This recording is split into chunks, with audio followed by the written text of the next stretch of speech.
to the States of America and to the republic for which it stands, one nation, under God, indivisible, with liberty and justice for all.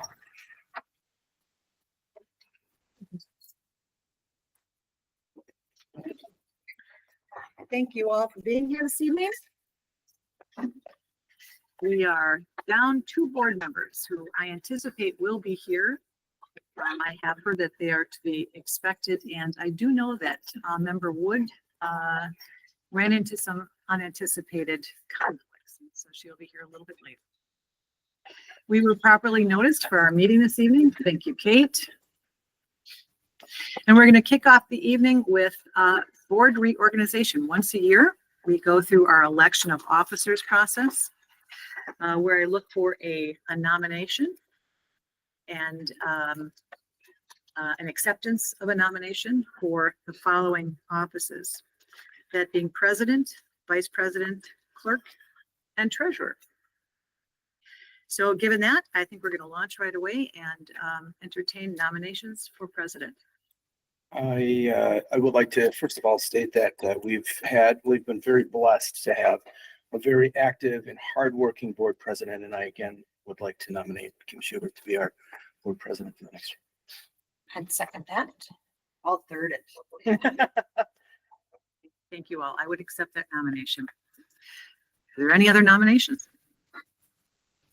And we'll go on to the vote. All in favor, say aye. Aye. Opposed? Thank you. I'm honored. Moving on to vice president. I'm looking for nominations. I'd like to nominate Chris Ferris for vice president, and he's also very hardworking. Absolutely. I would second that. Thank you. I would accept Who was that. the second? Yeah, Yeah. yes. Any other nominations? Hearing none. All in favor of Member Ferris as vice president of the board, say aye. Aye. Opposed? That carries. Thank you for stepping up. Thank you. That's quite an honor. Appreciate it. Next up is clerk, and I would be very delighted to nominate Member Hemmer.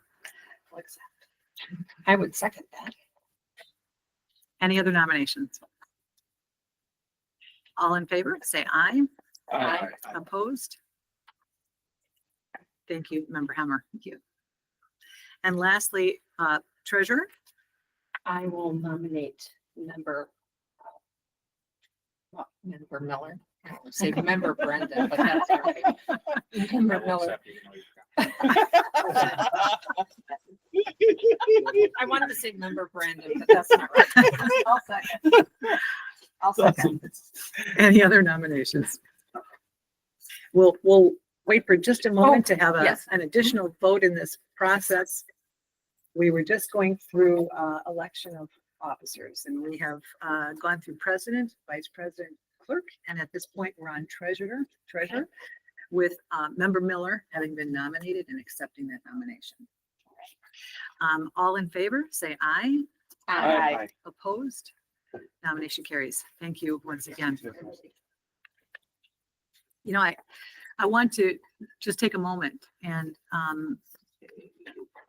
thank not only just the members here that are filling these board positions, but I want to thank for the last year. There are a number of committees, one of which we recently kind of condensed, but we've always had 5 committees. And those 5 committees obviously need a chairperson. And that chairperson is responsible for organizing the agenda, conducting the meeting, and coordinating that in concert with the administrative team. And so there's a lot of additional work that our members take on in filling those roles as well. So, and on top of that, I think everyone knows we've had a very, very busy last year. And so I want to really give big kudos to Member Miller and Member Benneker for just their yeoman's job that had been done with the combination then of building and grounds and finance and legislation, as well as Member Hemmer, who I think has just stepped it up like no tomorrow in working with Sue Casetta and delivering just exceptional content for our curriculum meetings. And for being probably the biggest cheerleader of all of us and getting people to attend those meetings. They're very well attended, but I think it is in part because they're so interesting and just very content heavy. They're great. And there might be some guilt. Some of that. We appreciate it.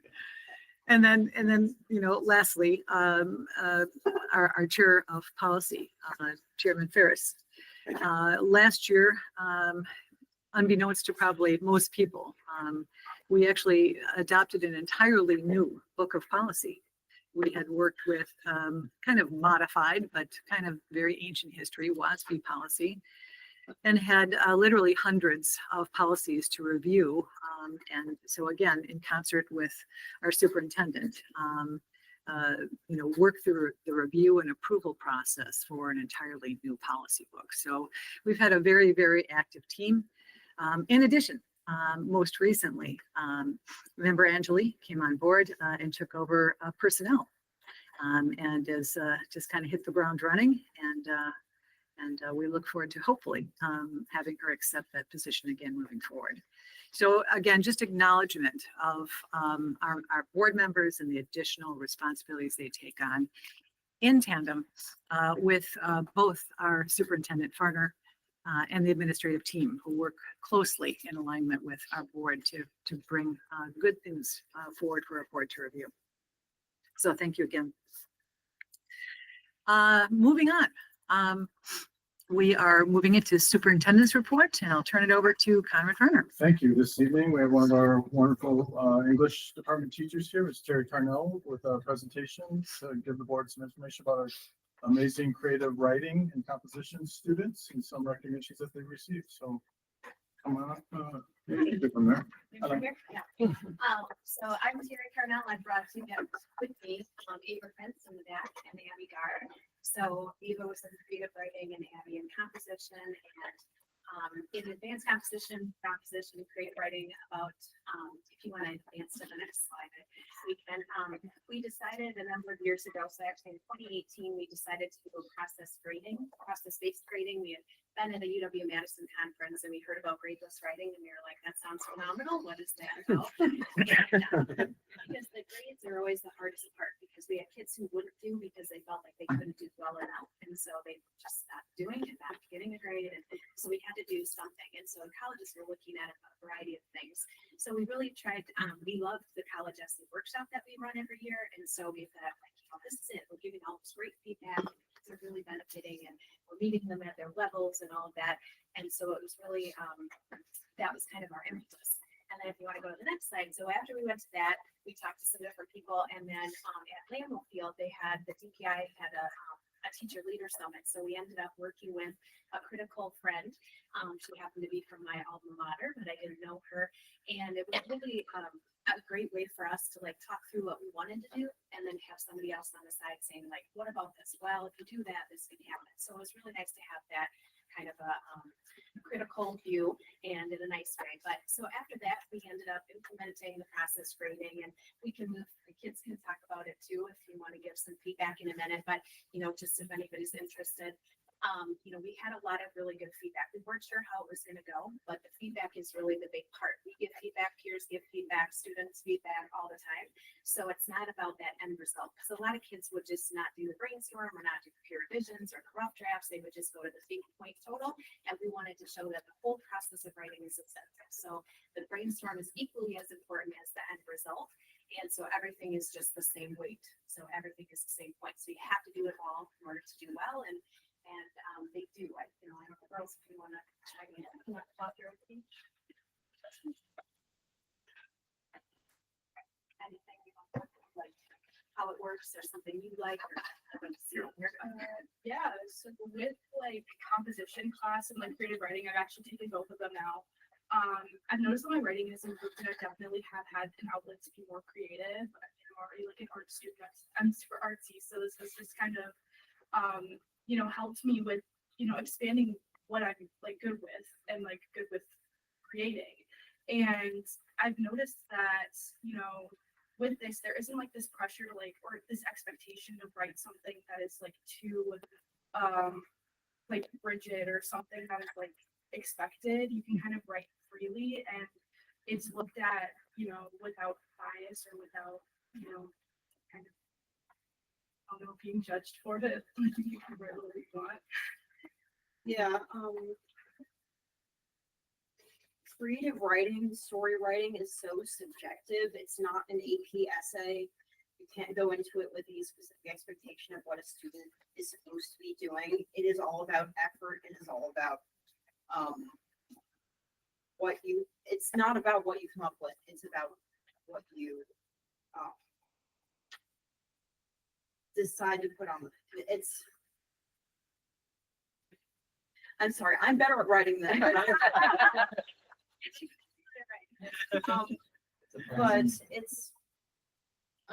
it's just such a subjective thing that I feel like having that no pressure environment to just get your things on paper, that's the first step of writing. That's the hardest part of writing, is staring at a blank page and wondering what should I put down. The fact that we have a safe space to do that's helped me get back into writing. I've written a lot of short stories in the past year because of this class, and outside of this class. And that's kind of our mantra, is write first, think later.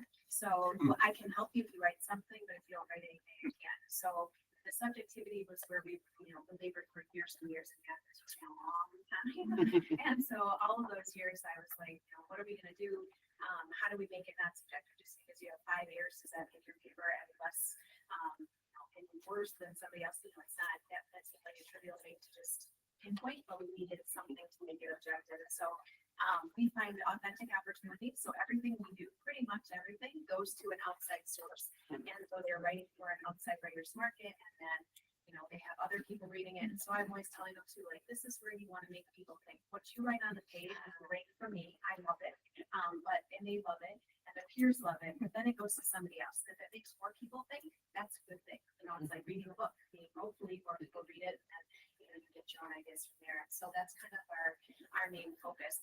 And it does really meet everybody where they are. So a lot of kids can do well in this class. If you are struggling, and maybe for you, this is very different from somebody else, but also when it goes to the writers markets, it's kind of up in the air. Like, you never know what they're gonna choose. And so, you know, I don't know. Sometimes I'm like, oh, they went for the story on this one, and maybe it has 2 errors. And I think that's good for kids to realize too. Like, it doesn't have to be perfect. And I think there's so much, you know, honestly, when I walk into a room, people say like, oh, you teach English. Like, they don't like to read, they don't like to write. I'm like, okay, you speak, no. And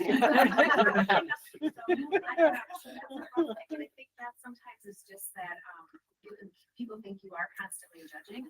And I don't know, I try to give the feedback back in a good way that is like, you know, maybe try this, or if you ever thought about that. And I never say like, do this, do that. Sometimes I get to the end, I'm like, comma, you know, but we know why. But, you know, we try to learn all those rules and then apply the things that we're learning in stylistic devices and all of that stuff. So anyway, so then because of that, one of the things that we do, I actually took over the Lit Mag this year. So I brought a few copies if you want to check that out. You're welcome to keep these too.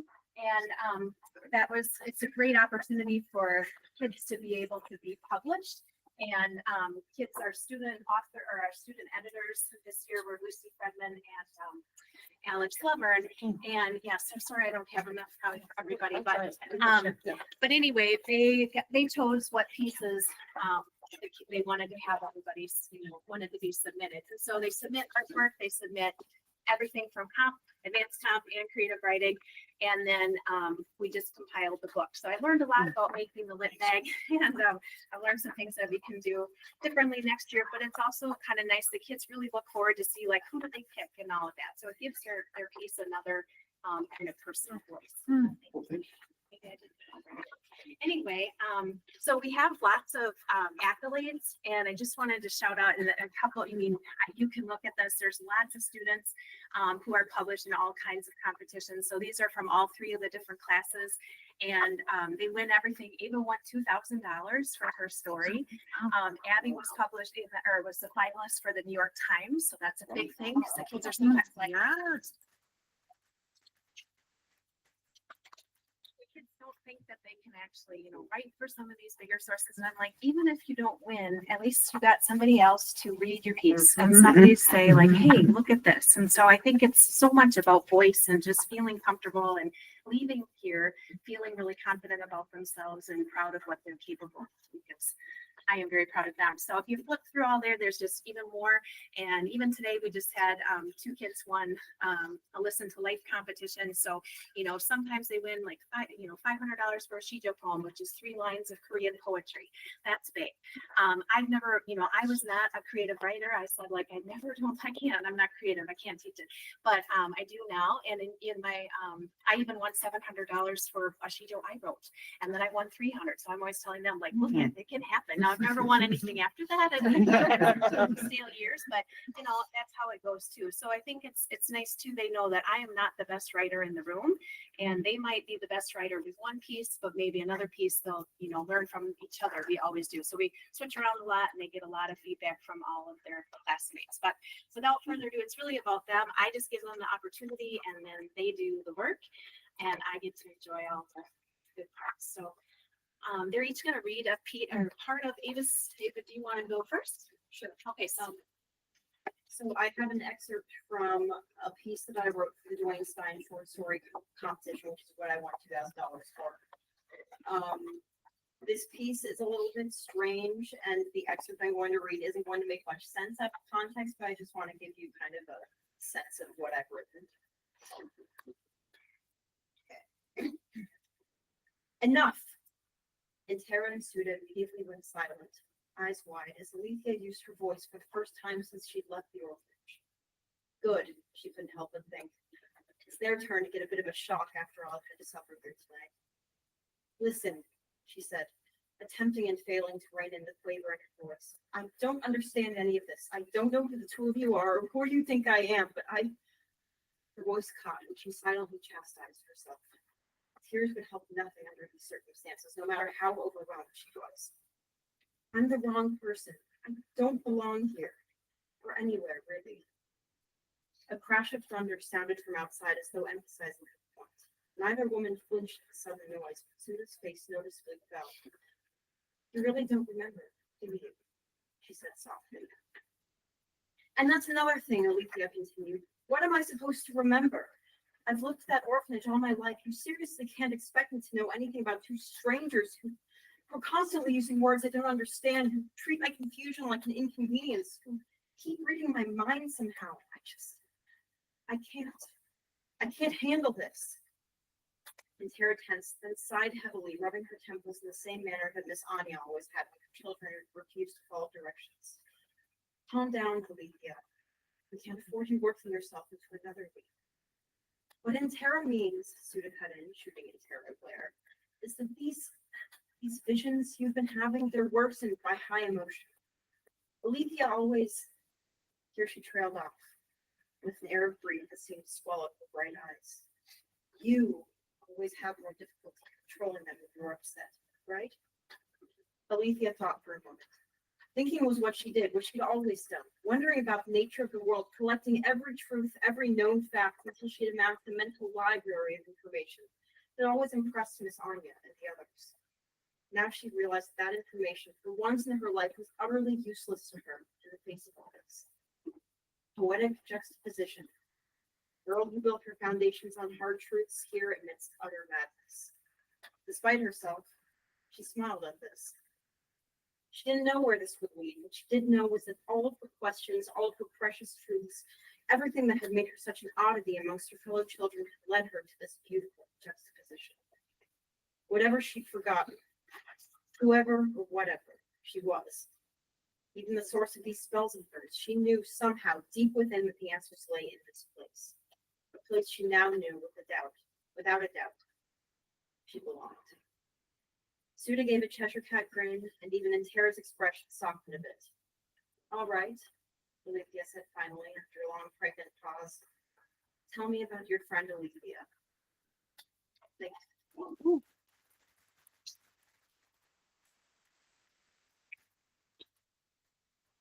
Where do I find the rest of this? I have to find out. You're all on, if you click on the links, you can find a copy. There's a few that aren't in the book. Obviously, I just put the names, but most of them are on there too. So we always keep the winners as like, then the next year we look at those and say like, here's some that, it's relevant and give some inspiration. But Ava read the piece of the adapted version, or the excerpt at the awards ceremony also. So, and then Abby's piece Well done. is for the New York Times. There's lots of contests that they have, and so each of the classes, sometimes I just kind of pick and choose what's available at the time.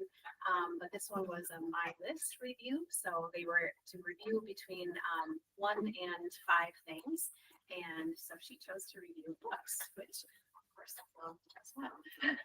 I kind of written mine in like as like a quirky like book review, kind of like, because the whole like My List prompt was to make it appealing to people like my age, like teenagers. So when I was actually looking through like the binding work or the published works, a lot of it was like best TV shows and it's like Gossip Girl and stuff. So here are my top 4 books. My title is Top 4 Books to Get You into Reading a New Genre. Looking for a new read that will put you out of your reading comfort zone, draw in your attention and keep you reading. This list is sure to do that. Let's Pretend This Never Happened, a mostly true memoir by Jenny Luxon, and it's a memoir. As an avid reader, I've picked up memoirs here and there, but never really got into them. Within just a few pages of this book, I was hooked. Luxon's use of humor, along with immersive storytelling, really wraps you into the stories from her life. And she makes it entertaining. Most memoirs I've picked up are serious and oftentimes don't have language or topics that appeal to young people. However, Luxon's sarcasm is what kept me excited to read. I recommend the audiobook along with this book to get the full experience. Her outlandish stories, like her father traumatizing her with not yet taxidermied animals, and her ridiculous banter with her husband were enough to make me put down the book and laugh out loud. My second book was Interview with the Vampire by Anne Rice, and it's a horror novel. As a reader who used to stick to only reading romance and bubbly small town stories, picking up a horror novel was definitely out of my comfort zone. I can assure you, though, that picking up Anne Rice's Interview with the Vampire is no mistake. It is full of mystery, suspense, and so many different twists and turns mixed with its somber and gothic feel. It will definitely keep you reading. Rice's use of traditional vampire storytelling, along with giving it a modern twist for the 70s, was really entertaining. The setting is in New Orleans, and after I watched the Coven season of American Horror Story, it shares that same sleepy town with a supernatural, mysterious type of feel. My third book was The Seven Husbands of Evelyn Hugo by Taylor Jenkins Reid, and it is a queer romance. This book was absolutely phenomenal. Reid created this imagery of old Hollywood, and it really immersed you into the story. It makes you feel like you're in the glamour of old Hollywood. Reid's character development and the way she writes her characters and their relationship makes you feel like you know them. I won't lie, while reading this, I cried in certain parts just because of how close and personal you become with all of the characters. You are almost growing old and growing together with these characters and experiencing what they go through with them. The book follows a closeted Hispanic actress from the 1940s and 50s who has a forbidden romance with another actress. Over the years, you watch their careers grow and their relationships grow and separate and grow back together again. My fourth book was actually a book of poetry by Ruby Kaur. It's called Homebody. As a poetry reader, this was definitely something a bit different, but I still loved it. Kaur's short form poetry spoke to me. The poems focus from real stories in Kaur's life, and it was written during the pandemic, so a lot of her poems I can relate to. She describes feeling lonely and isolated in her poems, describing herself as a homebody, kind of forced to stay home. She also focuses on self-love and how important it is to be a happy person and focus on what you need. And what I need is more amazing books like this to fill my TBR. I hope that this list really has something for everyone. Happy reading.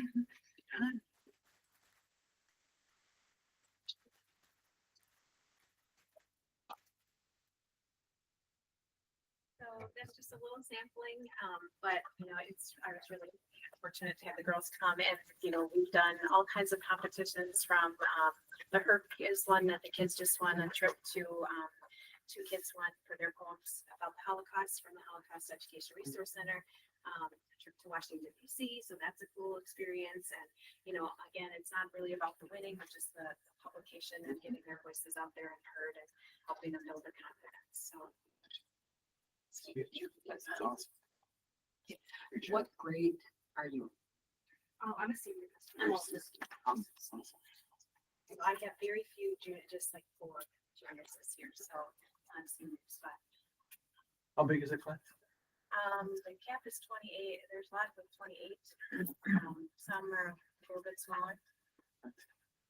Will you continue on kind of a English or journalism track as you head to college, or are you choosing other paths right now? I'm taking a gap year, but I want to go for cosmetology, but I don't want to stay here. I want to go back to school either to become like an English teacher or to do something in education. I am not doing any kind of major or minor in literature. I'm double majoring in chemistry, music, and minor in film studies, because that's part of my composition. I'm focused on composition. But I am definitely going to be continuing to write and read in college. I'm hoping to have more time to do that than I do currently. And again, this class has afforded me more time to do that, which I'm extremely grateful for. That's awesome. Keep exercising. Yeah. That's fantastic. I love the unencumbered creative approach. I think that's really great. Having said that, how do you, like, to give them that freedom, then how do you come up with grades at the end? Like, how do you actually, where does that? Yeah, so it's a process grading. So like I said before, everything is like a 1 or a 0. So the idea is that they're working while they're there. And then it's kind of, again, differentiated based on like what I have seen them doing. And, we don't have a benchmark. Well, we have multiple benchmarks, but the benchmarks are hard because they're doing a poem and then they're doing a haiku and then a really long poem or a 1,000-word piece or whatever. The contests really dictate kind of what the requirements are too. So like for some kids, the stamina is hard. We write every single day. One thing I do is I have them label like their stylistic devices. So as we go through one, we practice with a little quick write, not so much in creative writing, but in the advanced comp, and then they have to like show me that they know that. But then they also have the liberty with their other pieces to, I'll say like, again, it's kind of arbitrary number, like between 3 and 6, push yourself to have a minimum of 3 stylistic devices, but they have to figure out what would work. So like, I don't want to say you have to use a simile because maybe that would sound really hokey and their piece about the Holocaust or what. Or maybe they use an entire metaphor for something. So they get to choose, but it's about them knowing what it is. And then like when they label them, I can also see like who's getting it and who's not. And same thing with punctuation and grammatical things, that kind of stuff too. We go through in the beginning and on their quick writes every day when they're writing, but then when they really show me that they know or don't know. And then that's just kind of a, I'll go back and like when Abby was reading, second person is something I say all the time. Like, okay, you're talking to the reader, like this is a narrative, like that you don't have, second person doesn't have a part of it, but that's hard for kids because they write like they speak. So, we talk about like in her piece, second person was perfect. That's her audience, she was talking to them. And so, just some of those things that they start to realize, or, that they're talking about the words. We also do vocabulary. So just getting them to know the words, being able to use novice or whatever the words are appropriately, and so that kind of tells me too, like, oh, we need to go back and draw this words and now can't really make the verb, you're not noticing. So just those kinds of things, help me with that. But it is a little different approach because of the practice grading. And when we did the initial stuff with it, we really, talked to like the performance classes, like the gym and the music and things like that too, and art, because it is like in fluid motion, but every piece like really dictates the others. And I think, you guys always, did you feel like you knew where your grades were coming from or how would happen?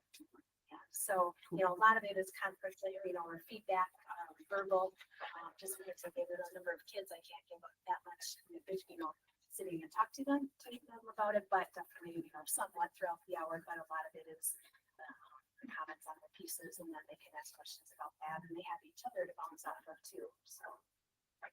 There's a lot here. Okay. And the reason for that is really so like if, you know, if I don't really know what I'm doing, or I feel like nervous, or a lot of kids don't even know what to do for a topic. So then if they're sitting with a, you know, Ava one day, Abby the next, they can kind of feed off of that too. Or like, oh, that's a good idea. Or I saw she did this. And then, you know, we talk about that's a tradition, because pastiche tradition is where you like mimic something that already exists. So even knowing like you can take their kind of what they did, not their topic, but you know, it just kind of mimics some of those stylistic things or structural elements. Do you think the block schedule helps with this kind of class? I was So just thinking. we've always had a block. Years ago we didn't, and then we said like we really need to have. So we always have had the every other day block. So for me, I was like, yeah, because it really helped with the having time to work on it. Because otherwise, it's just and writing every day can be hard. We also need to take a little step away from it sometimes. You come with a fresh set of eyes and a fresh mind, and you know, kind of put everything in motion at that time too. So it helps. Or for the slower writers, sometimes that gives a little help too, because if I struggle a little bit more, you know, it kind of works itself out to work at individualized differentiation. Thank you so much. Thank you. Yeah, Thank you thanks, for guys. being here. Thank you. Great. Congratulations.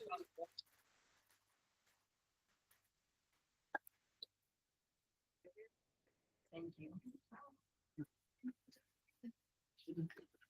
So hard to top that, but the next agenda is some very good news on our most recent ACT results. We have our best scores in the past 5 years. So I just put this chart together so you can just get a little bit of a glance at our data. Our composite score of 23.3 was a full 4 points higher than the state. I don't think we've seen a difference like that ever. I'm not sure if too many schools do that well. Everyone hit a high mark for the past 5 years. I think science tied the high, but everyone else was a clear high. Very nice bumps in English language arts, reading and writing, those last 4 columns. So we are excited about this, but it's also just 1 year. And the downside of ACT results is you're comparing different classes of kids. So that doesn't really give you a sense of, you know, how they've grown. But when you compare the state, the difference between our scores in the state, that does give you an indication we did better this year than typically. Because that's a big difference compared to the state.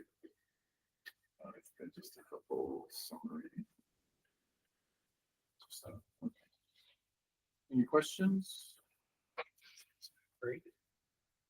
Nice job. No questions, just congratulations, really. Yeah. This is a huge step in the right direction. It doesn't make a trend, but it's a great start. So, Yeah. great. Thanks for all the hard work towards making this happen. Yeah. Yeah. Thank you, Sue. Adam.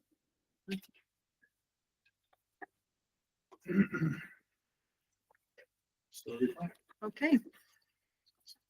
Thank you. Appreciate that. There is nothing under facility planning at this point, so we're going to move right to public comment. We just want to look at calendars or just want to do that later? You know, we really, yeah, thank you for that. I really was the appreciate that. That's what we were talking about. Yes. What we should look at is a strategic development meeting. I appreciate the prompt. We had talked about next steps and where does the board go from here, and dates for a workshop. And I might argue that given everyone's busy summer calendar, we might consider a meeting or two, even to get them on the calendar so people can plan around them. I'm hearing even from board members who are saying, I'm trying to get my vacation and work schedules in order here. And if we have meetings on the calendar, we can always adjust them or cancel them as need be, but I think it would be good if we have them. So perhaps we can look at a few dates.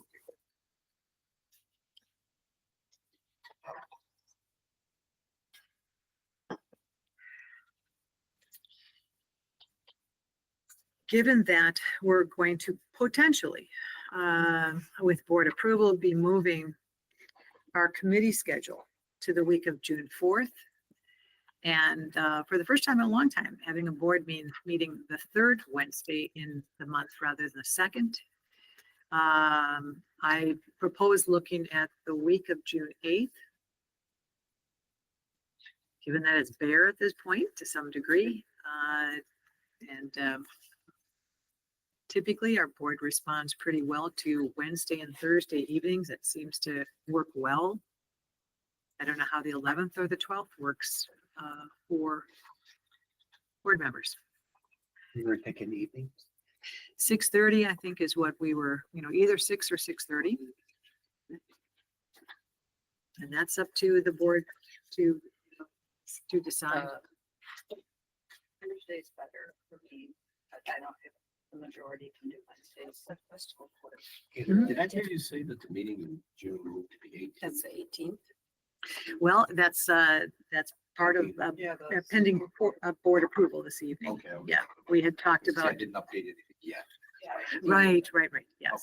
And you won't until maybe half an hour from now when we get to that part of the agenda. Right, it's easier to wait till that Yeah, I was conversation. gonna is- say Yeah, we do it either- first, either and one. the other Table until we understand whether or not the schedule's gonna change, so that we at least have an accurate schedule in front of us. Sure. No, that sounds good. And it had been discussed in committee, I think, with the majority of the board members there, and again, kind of pushed forward, but that sounds like a good plan. Certainly do that. So we'll just move forward to, where's that gonna go on the agenda? I believe that was under personnel, correct? Yeah. Yes, it is. Yeah. Committee was Yes. discussed. Okay, so we'll wait until section 9 of the agenda. Circle back. And should I forget once again, please. Prompt away. Okay, then next up is our public comment. Thank you. Darcy Subject. Hey, everyone, can we just stand now, or is it just more You- informal here? Oh, that's Up up to you. really up to you. Okay. Okay. So, I have not been able to make it to a lot of meetings lately because of some family issues, so, I was trying to figure out the new policy for the, intergalactic sports or something or other, that you guys are adopted, something that is, I guess, presumably part of what WIA has adopted from a Trump, executive order. And so my question is, well, I guess I have a question which we don't need to have a conversation anymore. So if somebody would be willing to answer, I would appreciate it. But I'm just wondering if, since you are going to likely decide yes on changing the policy language, but Neola hasn't come up with new information or new verbiage themselves, as far as I know, how does the school board plan to deal with if there is an impending lawsuit between the time you guys accept that versus when Neola has verbiage that is actually written and been reviewed, because they only stand behind their own language, as I understand it. So I'm just curious about that, because, so many of the executive orders are being challenged, at least 30% of them, I think, at this point, and every day seems like something new gets filed, and so I was just curious about that because, it changed over to the Neola policy because it's comprehensive and as far as I know, we pay a monthly fee or whatever it is. And I'm just concerned as a taxpayer, how that would go. So if anybody could speak to that, I would love that, but I understand that you're not obligated to as much. During public comment. There's probably gonna be some discussion at that Mhm. when it gets on the agenda, so that. would Yeah, be good. it will be covered in the policy committee report, and it is an actionable item as well. So there'll be potentially some additional more discussion around it. Yeah, I read the agenda portion, but I did not see anything specific to that. So, Okay. Thank you. Jane Owen. Good evening, ladies and gentlemen. I would like to turn in a couple documents for the record. One is an article out of the Watertown Daily Times I referenced to somebody from Arrowhead, just so that you have access, know where to find it, about, shall we say, bathroom sports, the topics of who's using what, when, where, how. So if somebody could pass that down, that way it's on the record for people to access. Secondly is a large group of variety of emails from within to and from Arrowhead so that it's publicly accessible, because These are not mine. I don't know who offered them out on social media, but I would like them out. I know many board members have seen them as well as other personnel at Arrowhead, so that they are on the public record for people to access and view and see what's been going on. I'm not saying I agree or disagree, but I think it needs to be on the public record. So if you could pass that down, I believe it would be Ms. McGraw who would take care of that. My topics, in regards to student count, I have now gotten in this academic year 3 different numbers from Arrowhead in regards to student counts with open enrollment in and member residents, which then brings up the topic of who knows what students are where when I've got 3 different numbers from Arrowhead in the last 7 months. On a different note, some of my open record requests are incomplete or late and still ongoing from November. I don't think this is appropriate. I realize you have about 30 days to respond, depending on how busy you were. Some of the initial responses that Arrowhead acknowledged that they received them weren't even within that 30-day time limit. Next topic about the flock cameras, Gentech cameras, mass surveillance potential and where that can go. It may be for right or wrong. Again, I completely disagree with it, as I stated in April. So I'm also submitting for the record an ACLU article on it. I consider it not just nationwide mass surveillance. It does the default on, for example, flock setting is to go international. And for example, as we learned when the Waukesha County Sheriff's briefed it at a very early committee meeting recently, it doesn't just take a picture of your license plate, it also then tracks in to every vehicle within your family. Imagine if somebody falsely recognized the model or vehicle of your car or your license plate. A lot of the old Wisconsin plates have chipped off, and all of a sudden now you are falsely charged. And even some of you here in this room have out-of-state plates. All of a sudden that's on your record next time you go to apply for a job, college, a home loan, personal loan, anything else you might apply for. It might be voting, might be a library card. They say, oh, you have this charge on your record, even though it's dropped. It is on your record permanently. Is that something you really want to do to teenage drivers? Then it was the topic brought up, well, we had an Uber come to pick up a student. That student might have been at the age of 18. It is now the end of potentially their senior year. And it could be full well and within their responsibility from their family to take an Uber home. But that came up as a topic with the Waukesha County Sheriff's providing SRO services here. It may have been fully legal and the family was doing the responsible thing to get their student home. Flock cameras are used in over 2,000 cities, probably multiple uses within each of those cities across the US.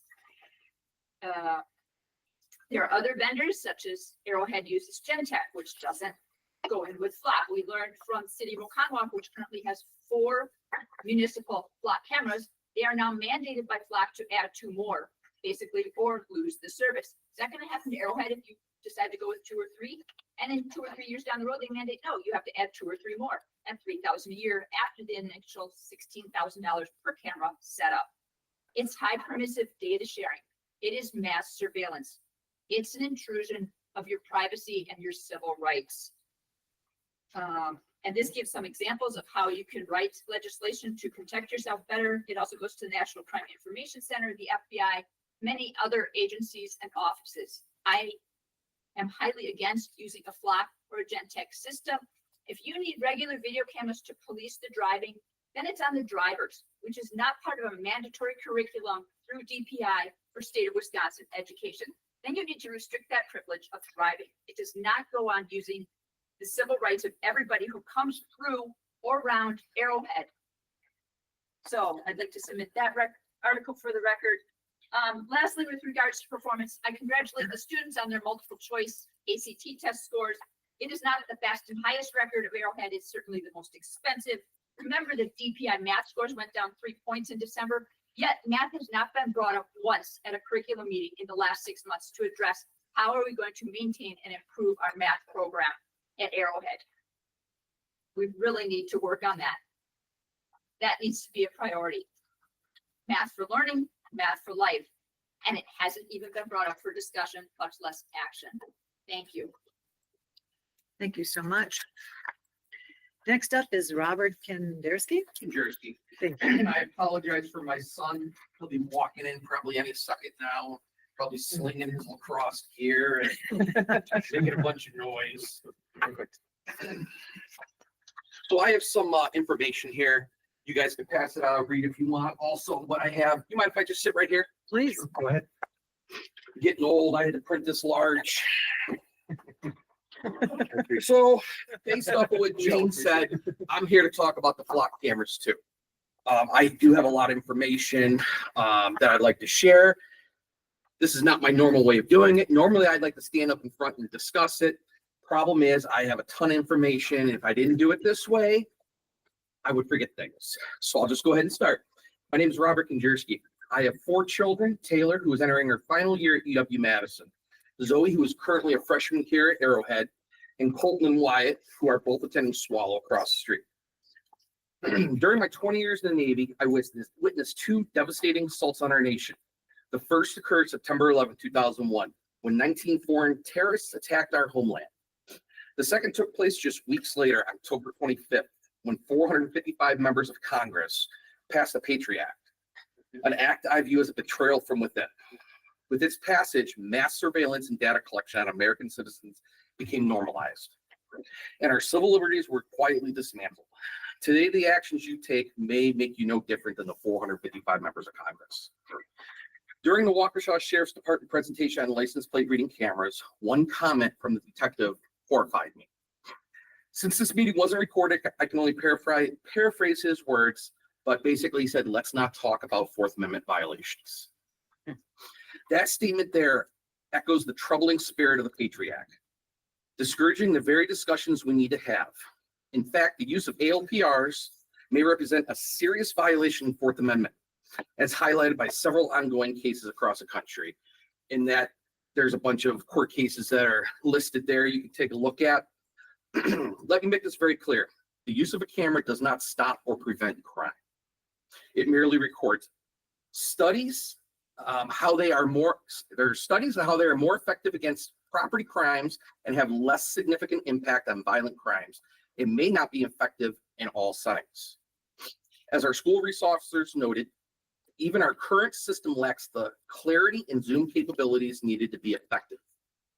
For example, what purpose would a license plate reader at the entrance or exit serve in the case of a hit and run in the tennis court parking lot? None. Again, this is a property crime. All it would do is generate a list of vehicles entering and leaving the 117-acre campus. This kind of data collection, according to the ACLU and multiple lawsuits across the country, amounts to a warrantless search. A claim supported by Carpenter versus the United States. If you guys read anything of my last letter I wrote, this is a huge, huge Supreme Court ruling that really needs to be looked at when you think about flock cameras. One of the most closely watched cases in a federal lawsuit is Norfolk, Virginia, where just this February, a judge refused to dismiss the case against the city and flock camera systems, finding substantial evidence of potential Fourth Amendment violations, citing this very Supreme Court ruling. One of the more troubling justifications offered by the SRO was their intent to use the camera systems to prevent suspended students from attending after-school activities. But is this fiscally responsible for the use of $23,000? Is it truly worth the cost of trying to stop a suspended student from going to a football game, especially when the system can be easily circumvented by the student simply riding with a friend? Personally, my children's vehicles are registered under different trusts. How would the system know if they took a different car? The SRO's comments that he would hope a parent wouldn't allow that is also very concerning to me. If my child is a licensed and insured driver on all of my vehicles, they are legally permitted to drive any car I own. Hoping the parents act as an enforcement arm is not a substitute for sound policies or effective oversight. The SRO repeatedly emphasized that the system merely collects a list of alphanumeric plate characters. It's not true. While it does capture plate numbers, the system also records the vehicle's make, model, color, distinguishing features, such as roof racks, bumper stickers, and other unique identifiers. Most concerning, it can capture clear images of the drivers and passengers inside the vehicles. This is far more invasive than a simple spreadsheet of license plates, dates, and times. Here comes my son now. Like I told you. It is comparable to browsing through your photo album on your smartphone. Furthermore, Gentech, the company behind the software, and you guys use Gentech here, offers facial recognition add-ons as part of its broader surveillance suite. Keep that in mind. The difference between the SRO's presentation and what I'm sharing with you tonight is more than just a matter of words. It's a matter of substance and practice. Following the presentation, I was left with more questions than answers. So I filed an open record request. Conrad, I appreciate everything you've done. We still need to talk because what you sent me today is not what I was looking for. The MOU, that wasn't an MOU. That's what we have. Okay, we can talk about that later. What I discovered was troubling. The SROs had little to no actual knowledge of the system that they were promoting, as evidenced by their email correspondence with the vendors. They literally had no idea how the system worked, didn't know its capabilities, knew nothing. I wish they were here today, so I wasn't just Just so you know, Robert, like this isn't on the agenda Yeah. tonight. There's not gonna be any action on this topic. understand. And normally 3 minutes are all people Yeah, are supposed to Robert, speak for this. I'm section. getting cues from some board members. I'm Well, wondering if I there's a am way to- very upset that you won't let me continue on because obviously you have little to no respect for people's privacy. If you go ahead with this, this is very disturbing. You need to take a look at this. You need to have a look at what I wrote because this is very unacceptable. If you understand the system and how it works, and if you believe everything they told you, and then I posted a YouTube video to show you how the Genetech system actually works. If you want to put that into their hands with little to no oversight, I guarantee you I will be on you guys every single month asking for audits. We cannot give this type of technology unchecked on your dime and my dime to a law enforcement agency. That is my biggest problem. So if that's what you guys want, great. However, I really do encourage you to take a good look at what I've written here. Hopefully you had a chance to read my other letter. If you have any questions, I'd like to answer them. Thank you. Appreciate it. Can I say one thing? Please. Robert, I'd like to thank you for your service. Thank you. And there will Robert, be closed session or, Robert, committee is still gonna address this. yeah. Sure. I think it's sent to the date. The discussion is not done. Yep. Okay. And that wraps up comments from the public. So we're moving on to consent agenda. And in this evening's consent agenda is the April 9th, 2025 regular board meeting, April 16th, 2025, April 23rd, April 28th special board meeting, the bill payments report, the donations report, the personnel report containing resignations and retirement and new hires. And I would ask if any board member wants to pull anything out for special discussion at this point. Otherwise, I would turn it over to member Angeli for her reading of the donations report. Okay, we have a very long list, which is absolutely amazing for today.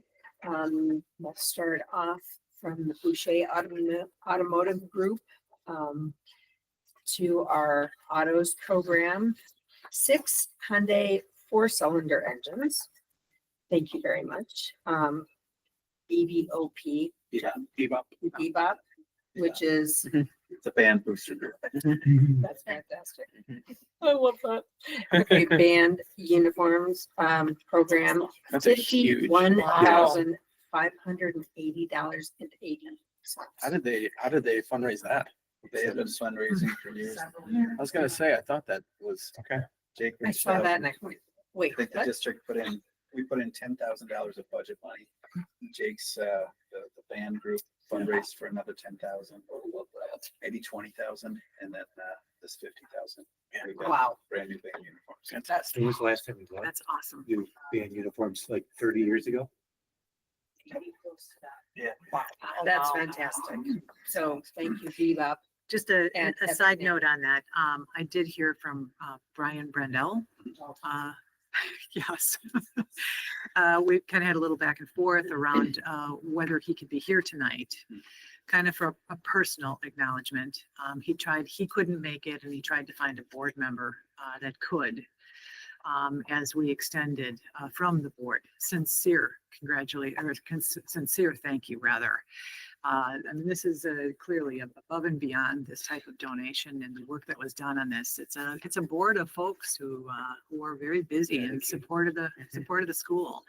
And we had also talked about even having a student here that had the uniform on. It would have been nice to actually see it up close and personal. And given that, a future meeting. Yeah. We do more is better. Yeah, there we go. Given, Superintendent Farner? They don't have a big enough committee. given that he couldn't be here, he said it's really a testimony to the parents, friends, and family of the instrumental music program to support this project and the kids themselves and their passion for music. Went on to say, if there's anything that Bebop can do to assist the board in the future in support of instrumental music, please do not hesitate to reach out. He used to serve on a board at Lake Country and appreciates the efforts of the board. So, huge support there. And thank you so much. And I do want to add with Bebop, because my son was in band. I mean, they, not just with band uniforms, but I believe they also raise money for kids that want to pursue like music after high school. There's a Like, scholarship that they do, right? They award a scholarship each year, if I remember. Yeah. It's really active, very active group. And when we don't hear from that often, we probably ought to have them in. Yeah, It'd be nice to see them. quietly active, because I don't hear about them until they have a whole bunch of money. Boom. It's impressive. Yeah. So sorry to interrupt you. No, totally worth it. Continuing on Milwaukee Tool to our tech ed program, which I absolutely love. Various tools, retail value $14,150. Breeley Gear Company. Is that correct? Okay. Technology and Engineering Partnership Program, $2,500. Generac Power Systems Tech Ed Autos Program, 3 Perkins 4-cylinder turbo diesel engines, value of $4,500.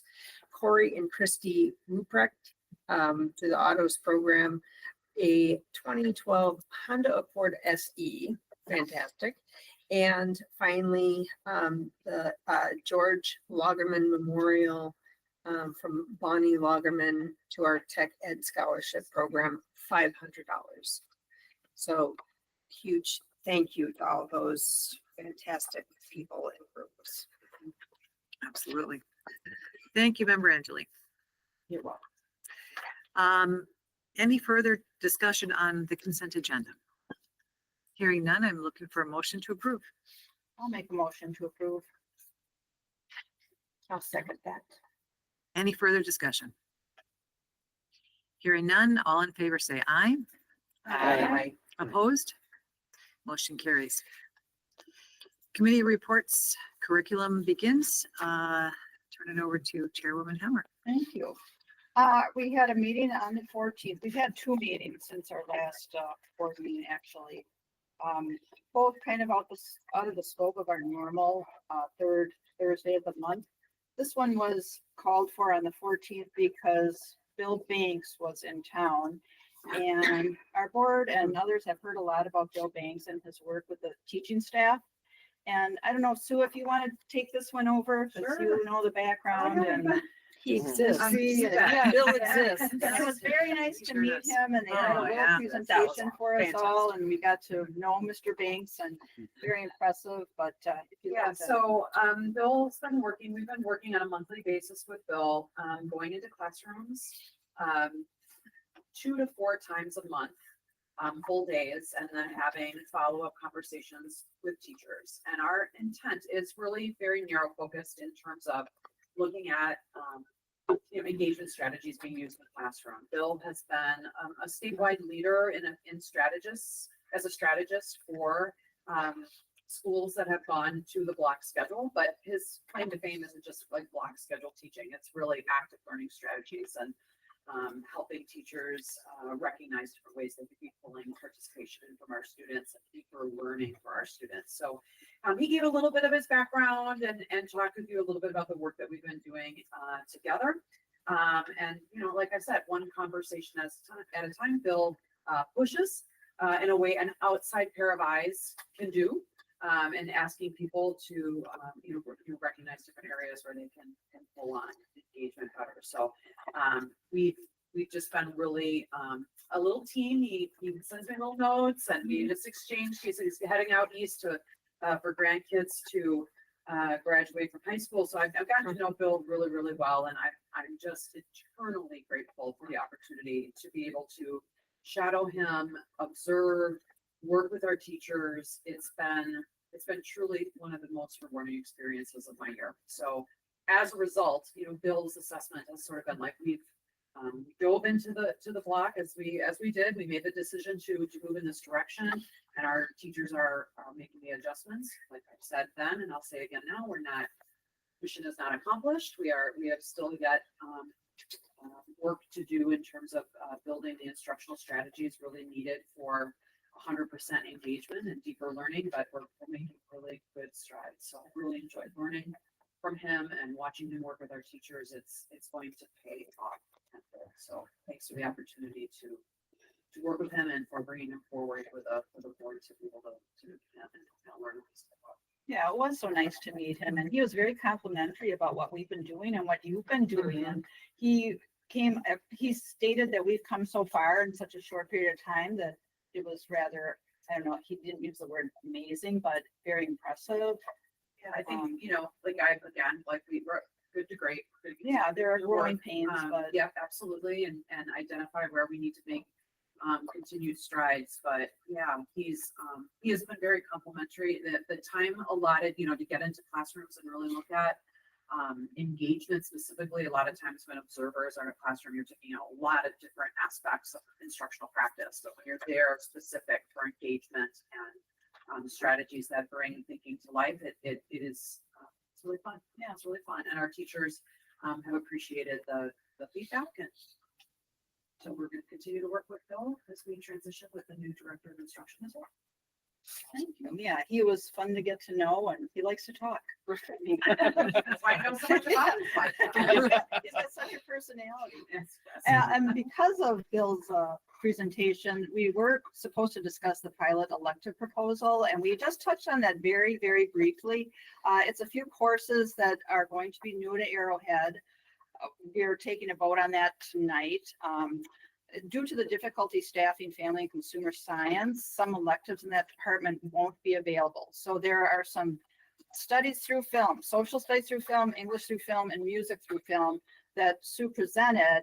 We didn't really have a time to go into them in great detail because the meeting was running over, as they sometimes do. So we had a special meeting, so-called curriculum meeting, but it was called for just to discuss these pilot programs. And we had a couple of the teachers that are in charge of these. We had Dan Miller, who presented for the social studies through film course, and Mr. Palanchis, if I pronounced that correctly. Okay, he discussed the music through the film course. There was one teacher who was unable to attend, and Sue presented the literacy through film course. So anyone who was at that meeting on the 8th, we went through each of the proposed classes, and everyone asked questions, and I thought it was very informative. And tonight, this meeting was set up because of the timing. If we want to get this on for fall, we had to present it at the school board meeting tonight. So if anyone has any questions or anything, we will be taking a vote on this.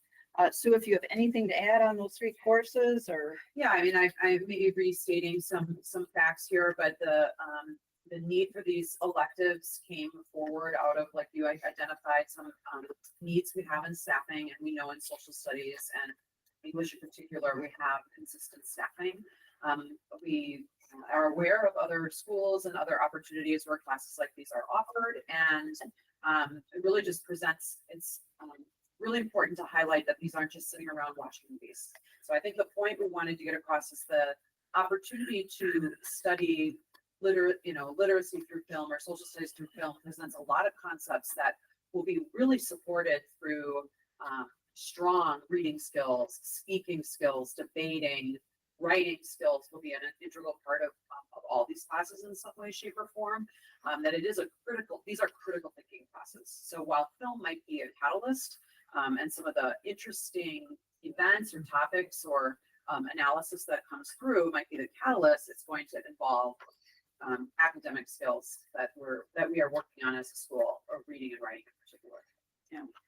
So I think when we were first introduced to us, a lot of people thought, oh, we're going to sit around watch movies. Well, we learned that was not the case. And the two gentlemen who came and presented, they really went deep into what would be shown or what would be discussed and how it would be presented and what kind of assignments the students would get. So I think everyone at that committee meeting, once we left, we had a very good feel for this. And we did take a yay or nay, and everyone seemed supportive of it. So we can move on to the vote. Just to clarify, it was my understanding that we would circle back with this to just make sure that everything was thoroughly complete. Yeah, There was, in particular, I think on the English film, there was some work still yet to be done. Correct. Yeah. And I think as that development continues to occur, as we have a curriculum committee, we'll just make sure that gets on the agenda with some updates to the board. Perfect. Yeah, and we did note that too, that we would continue to look into that as things go forward. So It's just the pilot. yep, just a just a pilot. pilot, Yeah. see how it goes and circle back. Yeah, absolutely. So if you wanna Okay. do the vote? Absolutely. Thank you for those reports. So at this point, I'm looking for a motion to approve the new pilot electives. I'll make the motion. I'll second. Any further discussion?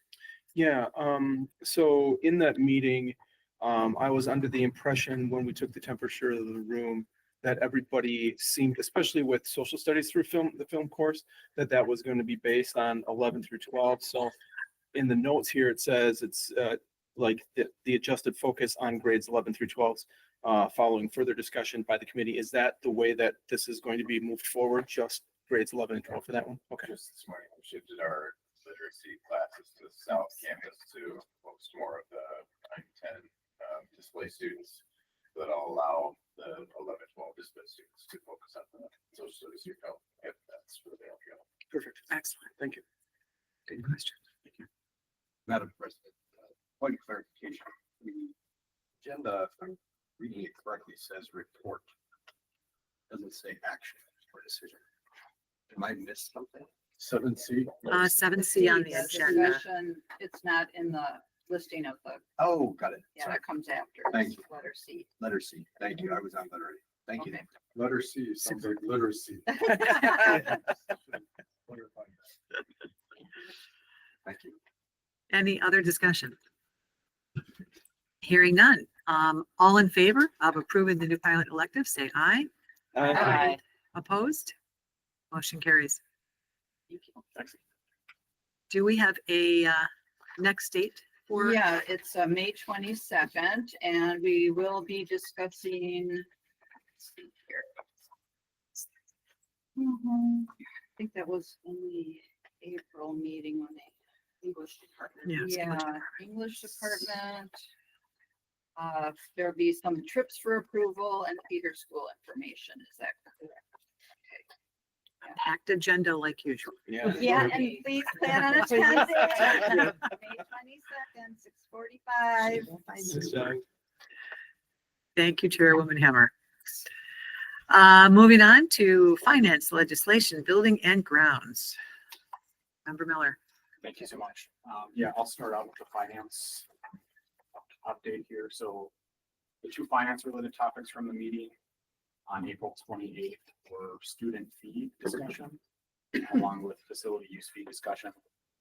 After reviewing some of the local schools in the area, we decided that a $5 increase to the book fee, $5 increase to parking, and then a $5 increase across all facilities was warranted. We'll be discussing those, taking action on those two items tonight from a finance perspective. But other than that, there were no other finance updates to discuss. So Darrell will take over the B&G that will go down the increases to the facilities. Yeah, so in terms of the buildings and grounds, we did have Deputy Dunker and Schmidt provide an overview of the automated license plate readers, which are currently used in Waukesha County. I think they even said like one of the closest ones was like right off of Highway 16 there as the students come in from, I don't know what that street is, very close to Arrowhead is one of the closest ones there. And just, he was just talking, you know, kind of walking us through of the capabilities of the technology in place of identifying the vehicles, pretty much kind of using the vantage point of what we currently have in place today of activity that it takes a while to read if they can of license plates of unusual activity. And they were saying about with the license plate reader that they can, it's more accurate and they can act upon if there is, you know, a vehicle that shouldn't be in our area. So they were just, you know, a healthy discussion about that, and just wanted to, you know, move forward. The committee agreed to move forward to the topic for the May board meeting for discussion. But there is no action that we're taking tonight on that, as I think we're still in the phase of gathering information for us to make that informed decision. So, and then the price tag, just to say, I know there were some dollar figures that were floating around here of like 30 grand. And we did have, and Jeff, correct me if I'm wrong on this, but Bill King did say there was like a $13,000 initial cost for setting this up, and then about $3,000 per camera annually. And I believe we said we would have the cameras at the 3 entrances that those would be positioned at. So I think, you know, based on conversations here, we'll probably be doing continued dialogue at a future buildings and grounds and finance committee meeting. Yeah, it's on the agenda for next Monday. Yeah. And then Bill presented a 10-year infrastructure plan, development in collaboration with buildings and grounds maintenance team, identifying high priority projects that require immediate attention and can be accommodated in this summer's budget. He also outlined the needs for 26, and I don't have those exact projects here, but ones that were classified as urgency. Some were deferred for further evaluation. And again, next meeting is May the 19th. Anything else to add?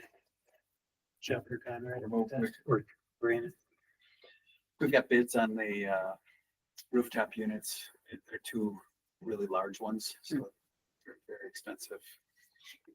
So I think we'll talk more. We'll give you an update on that on Monday. One for south, 2 for north. Is it too late to add something to potentially discuss for Monday? For the agenda, not, we can talk tomorrow. Oh, we do? Yeah. Is it possible to add, if it's okay with the team and if there's time to do this, what the cost might be to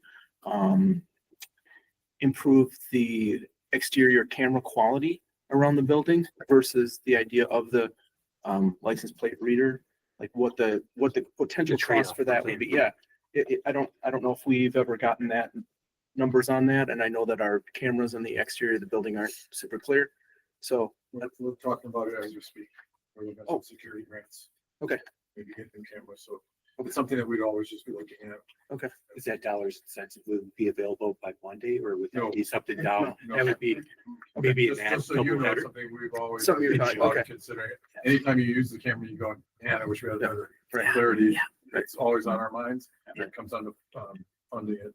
That's one of the biggest issues. So I think what Chris is asking is how does that cost compare to the ALPRs. license plate readers? Yeah.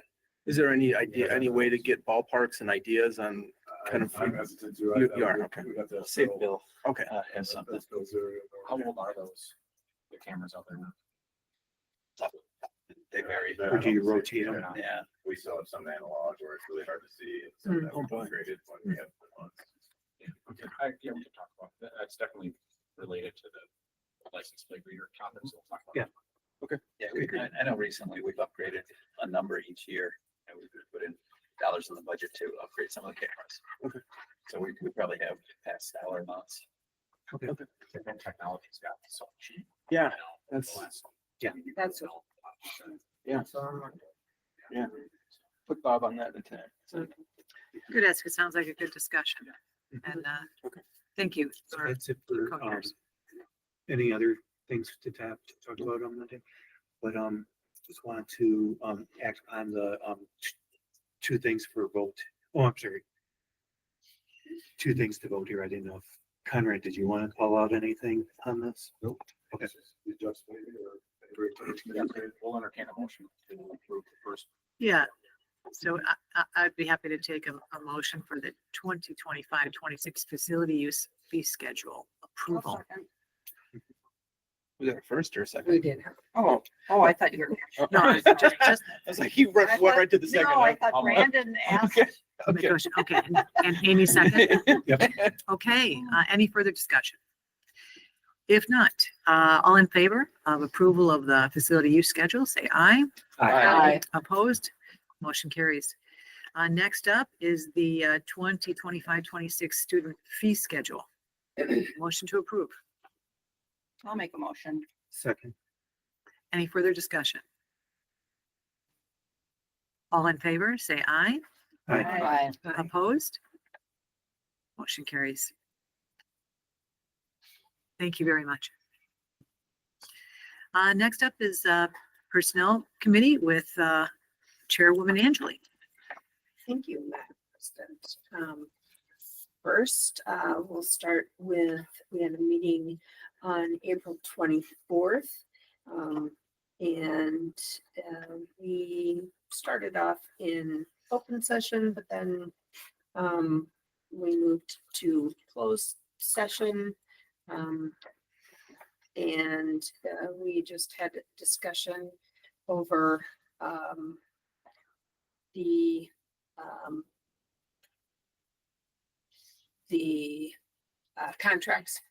contract discussion, and then moved back into open session. We'll be discussing further what took place here in a little bit. We also met on May 7th, and that meeting, we discussed some updates to support staff and employee handbook, thanks to Superintendent Farner. And he also presented some changes to the summer school schedule, or summer schedule rather. And there, for future agenda items, we mentioned that there is some interest in some board members having either 1 or 2 lunches throughout the school year with teachers as a way to maybe get to know them a little bit better.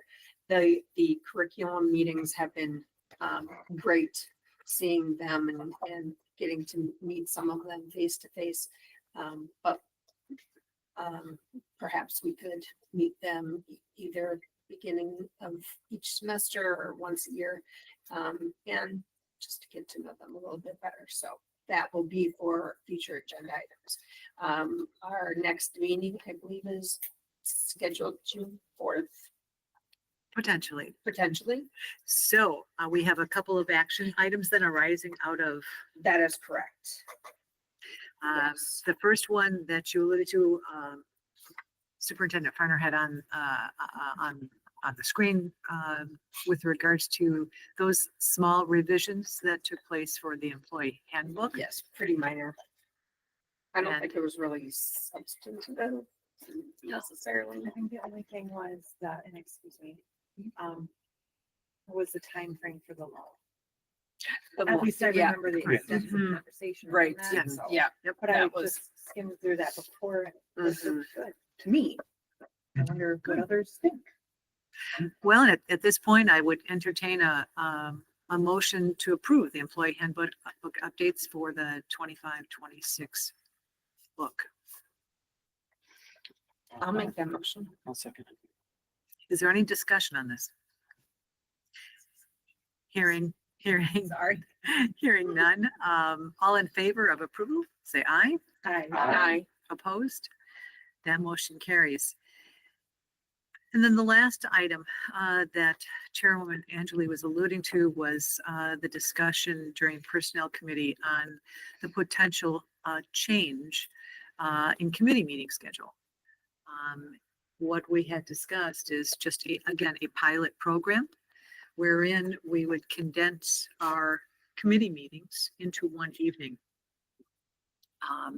We would stack them one on top of the next. And try to adhere to the best time frame that we could out of respect to everyone in attendance. Knowing too that typically our summer schedule is usually a little lighter.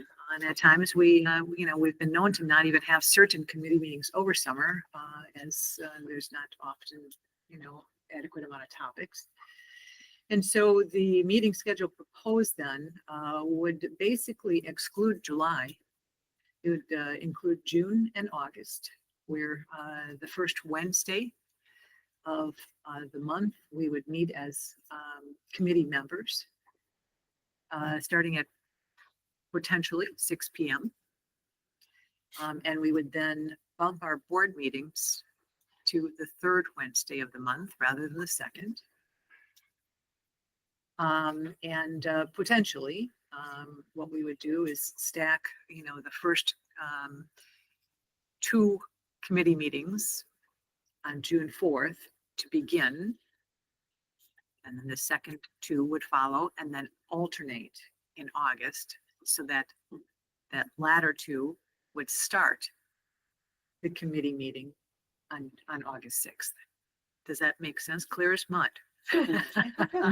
But given an opportunity for committees to have an early start, board members can attend all of them, certainly. And we often have board members who attend any number of committee meetings. So if you want to come and plan to stay for the entire evening, you're certainly welcome. But otherwise, what we would do is potentially, for instance, consider policy and B&G to begin the evening on the 4th, followed by personnel and curriculum, and then alternate that in August and have personnel and curriculum begin the evening on August 6th. So people can leave a little early, one night or the other. So just trying to be fair. So there was some discussion on that, and it seemed, again, as you took the temperature, it seemed to be something that the board overall was in approval of. What are we trying to improve or accomplish? What's the reason? Do we feel like the current system is working?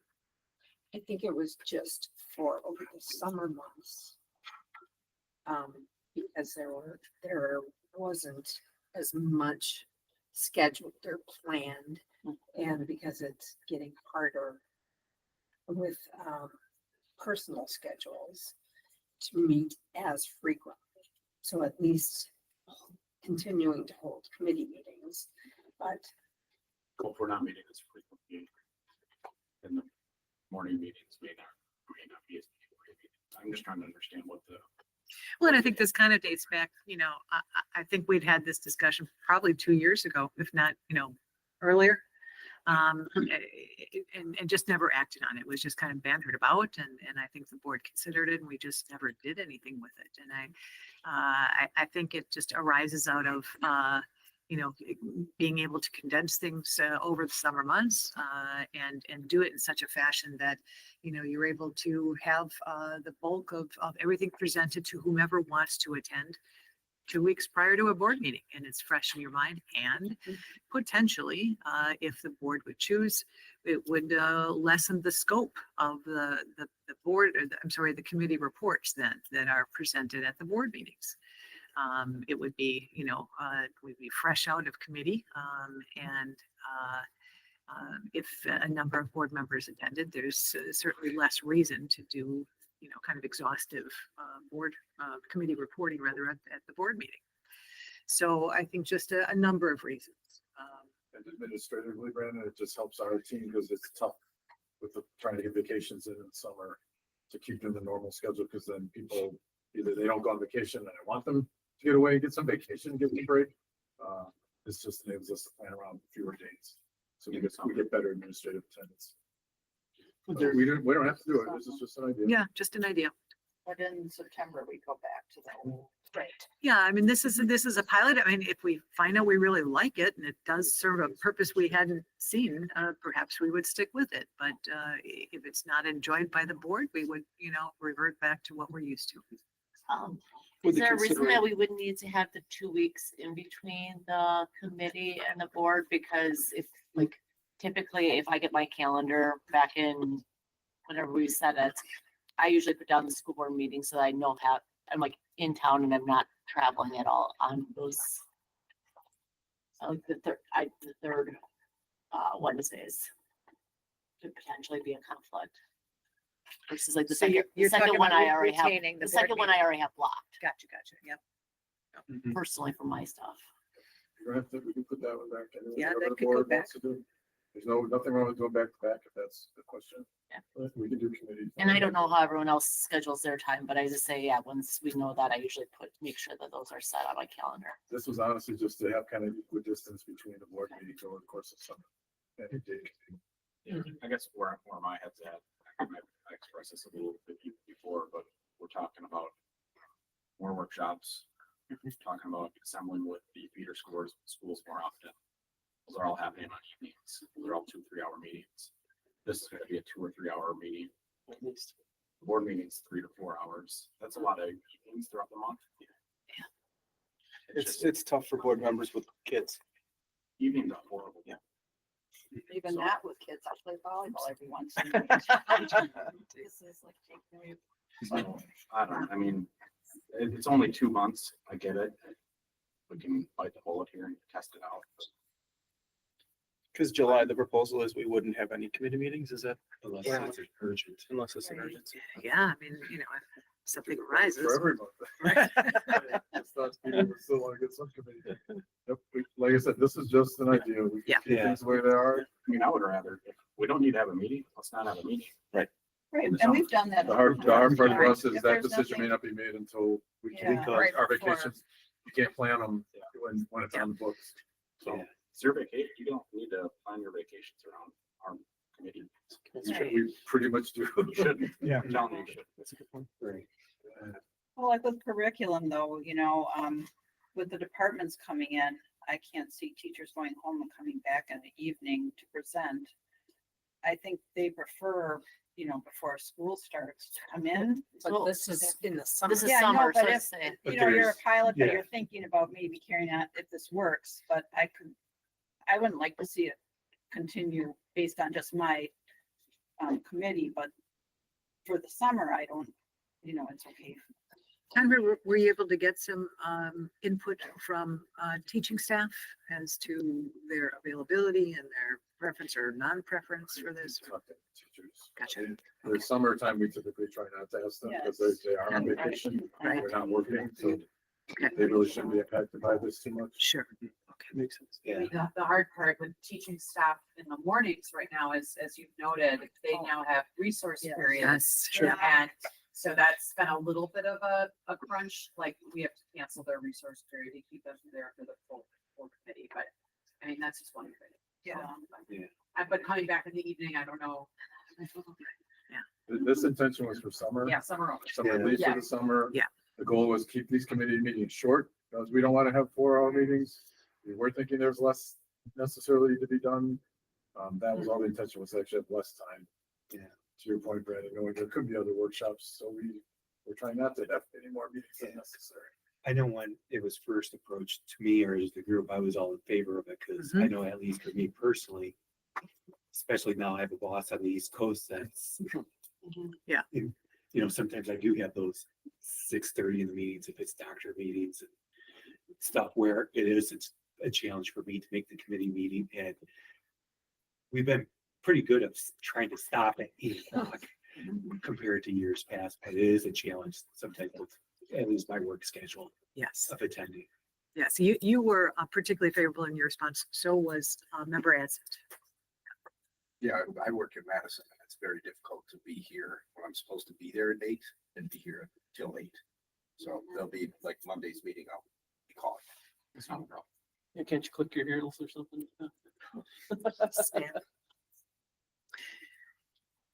So as long as remote participation is still an option, then I'm okay. Yeah, but the nights, one night of banging it all out, easier for me to attend than to try to attend 4 or 5 different morning meetings. It's a lot to maneuver around for your schedule. But usually the summer has been really light for committees, so. And we don't know how long these will go into the evening or anything like that. Well, and in general, I tend to think that the bulk of like building and grounds and finance will probably be covered in some type of a strategic development, a workshop that we'll be having. And so I don't know that the bulk of anything that would be committee would be covered in those evenings.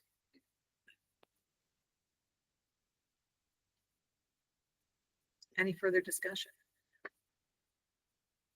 Okay, if not, I think we'll just kind of get a yay or nay here and we'll go from there. So thanks everyone for your comments. All in favor? Do you want to consider a change on that date or for the, point out about the June meeting or? For the board meeting. To go to the second. Is that was Second already Wednesday. empty this calendars? Just I'm okay with that. Keep, So it would stay on June 11th. keep the board instead meeting on the of 11th. Yeah, and July would stay on the 9th. So forth. I just thought Lynn Sure. mentioned that. Just the that board date- themselves. that's a Sure. conflict, and that's coming up faster than the others. Right, and in general, I guess I was just going with whether or not we even want to put a pilot in place Oh, for the okay. committees. So, I'm sorry, I thought you were specific for this one. no. So moving every Wednesday up to the second. Second. The actual board meeting being on Yes. going Where back to it's the supposed second Wednesday instead of going back to the third. Yeah. Yeah, as I say, that would work out better for me. Okay. So that is what we would be looking at here is then the idea of first Wednesday committee meeting for June and August and retaining the second Wednesday board meeting. I Okay. think there's ever going to be a perfect solution. No. Absolutely. No, I don't think so. And if this is just a pilot, or just temporary, Sure. Do you mind starting and we'll jot down some votes here then? I'm in favor. Okay, I'm in favor of the pilot. Yes, pilot. Thank you. I'm in favor of the pilot. okay, me too. okay, I'm a name. I'm in favor. thank you. I'm ambiguous. I'll abstain. I'm a yes to try it. M&A. Okay, I think we'll give her a go. Days win, and we'll see how it goes. Thank you, everyone, for considering.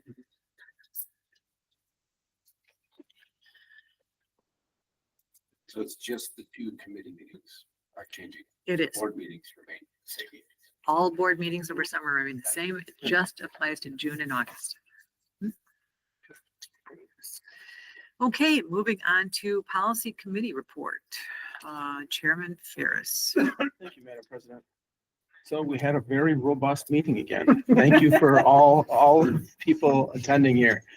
We started off by reviewing the 4 policies that were concurrent to our old policies, 333, 334, 335, and 651. We did a side-by-side, thank you, Kate, so we could get an idea on where things were, where they are. Basically the group had decided that, yep, these look good. They've all migrated well to Neola. No discussion and action has to happen on that this evening, from my understanding. Is that correct, Conrad? Okay. Fantastic. Then we discussed policy 2431, interscholastic athletics. We had 2 links of 2 different presidential orders within this initial policy because of some great forward thinking by member Blase. She had discussed how they really are similar, but should have their own, each should have their own policy. We carved out and additionally Executive Order 14168, which is about extreme ideology. There are pieces of that that are not relevant to a high school setting. That one's going to take a little bit more time to digest, a little bit more time to look at. We're going to move that forward to our June meeting. However, the one order that we will have a discussion and action on this evening is the executive order. Very simple: keeping men out of women's sports, getting back to common sense in this country, and within Arrowhead. So that is going to be a discussion and action item shortly. And then we also move to continue discussion on policy 5136 with personal communication devices. This is, there's several members of the committee that have brought forth ideas on potentially a permanent ban or different levels of continued restrictions within this policy. We had some discussions on this. Ms. Hemmer did a great job on bringing information on yonder bags and what that looks like as a potential day-long ban on personal devices. And I really appreciate Mr. Miller stepping up for bringing in a potential speaker. Is that something that's potentially going to happen in June? Progress. Okay. Making progress. Cool. We'll talk about this a little later regarding the little event, which is on the agenda. Okay. But we saw a very, very good speaker there. Awesome. There's an important people that do this. So Fantastic. talk more about that. That sounds great. Yeah, so we'll continue to have more discussions on this. Nothing is moving forward for discussion and action with regards to personal communication devices, but more discussion will be had here. And then responsible AI principles moved forward to a future policy meeting. We also had a follow-up on WASB and where took the temperature of the committee with regards to remaining within WASB. I think that the overall consensus was that the contribution that Bob Butler brings to the school is absolutely worth the value that we're putting into WASB and the return on investment. So at this time, and as long as Bob continues to serve, our affiliation with WASB will continue. Can I just ask a question about that? I had to leave and I just said, oh, stay with WASB from what I heard. And the one question I had that I don't think was ever addressed was we were going to check to see if Bob Butler's services could be carved out of WASB and we would just have access to that and not have to deal with the rest of it. Mhm. Although I think they got the message that in what way we were leaning, what they should be on the lookout for. But anyhow, I was just wondering if anything had been brought up or discussed about Bob Butler's services separate from WASB. I mentioned it to him, but I did not follow up after Oh. the decision. If we weren't gonna go with them, then I would have pursued it some more. Yeah. He didn't, okay. he didn't sound like he had a good answer because I don't think it's ever been done. Yeah, So somehow I didn't think that My would be tendency is probably realistic. leaning against it, but Okay, all right, thank you. And to Yeah. confirm is the contract is an annual basis. Yeah, there's likely a reason that there's a loss leader with lawyer services and Bob. So, that's everything. And then like I said, we moved forward, responsible AI and further discussion on the extreme ideologies piece of our executive order as a separate policy moving to June. So I'll turn it over to you, Madam President. Thank you very much. So,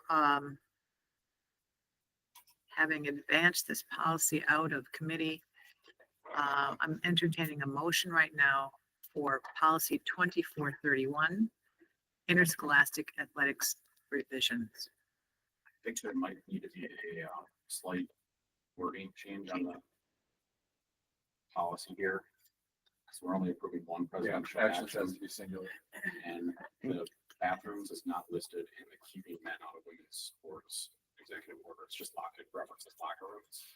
So I don't know if we need to clarify that in the action. That's up to chop the S off the actions. Yes, the actions. We can make those edits.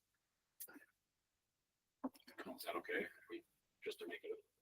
Yeah, just so it's consistent with everything within the executive order. Because I think this is written based based on the other one where we have two links before. Yeah. The bathroom one is related. That's correct. Yes. Yeah. Correct. Yeah. Good catch. Yeah. Good catch. Thank you. Yeah.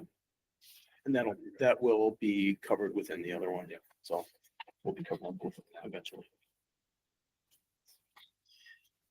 Okay, so let me just further clarify, the board further recognizes an alliance with the definitions and terms associated with the following presidential action, with a particular emphasis on language related to keeping locker rooms separate from members of both sexes.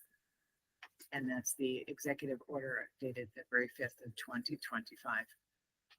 That is what we're taking And I action on was here. gonna ask the other, and this is, Neola is good with this, No, this is not a Neola. even though it has Neola at the bottom.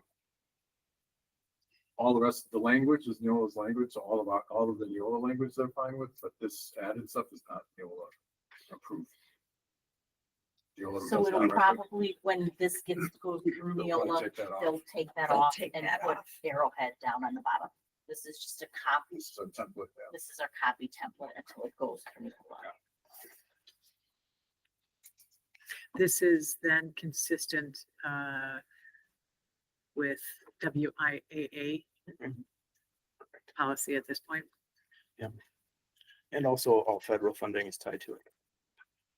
So, and this is not an issue at this point in Arrowhead, luckily, but this continues to preserve women's sports as its entity,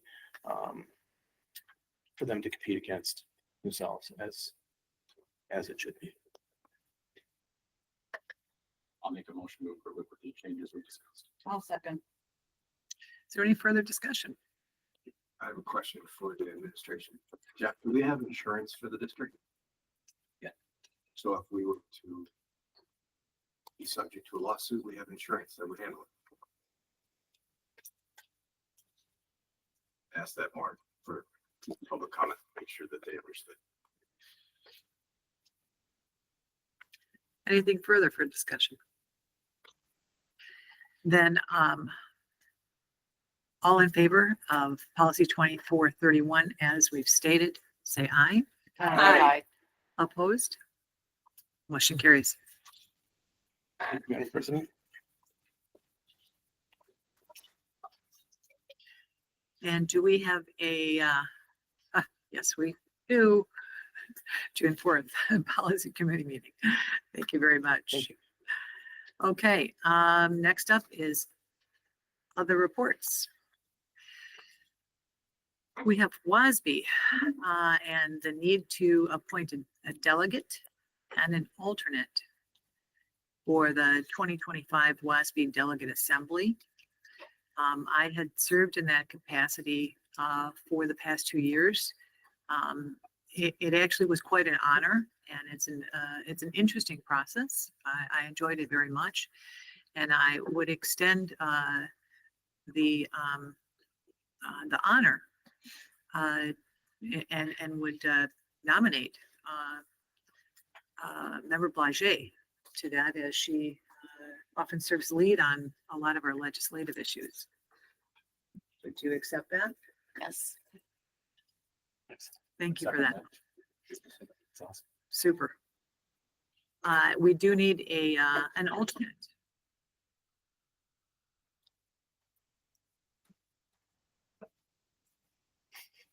I would serve as alternate. Sounds There's been there, done that, and I'd be happy to do it again if you're unable to be there. And thank you for stepping up for that. I appreciate it. Then we need a representative to CISA 1. I represented for the last 3 years. I would like to pass the baton to any of the other 8 board members. I know that once. Amy has more No offense. seniority, so I didn't want to,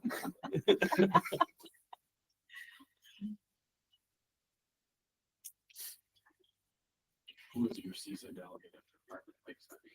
Chris Hagelin. I can't do it. I have a conflict the night of the meeting. Yeah, this really gets down to, I believe it's May 20th is one the, meeting in a year. there's one meeting, and I can't help but wonder if, member Angeli wouldn't mind on May 20th, checking her calendar and seeing if she would serve as our CISA delegate, be there that evening. Sweet.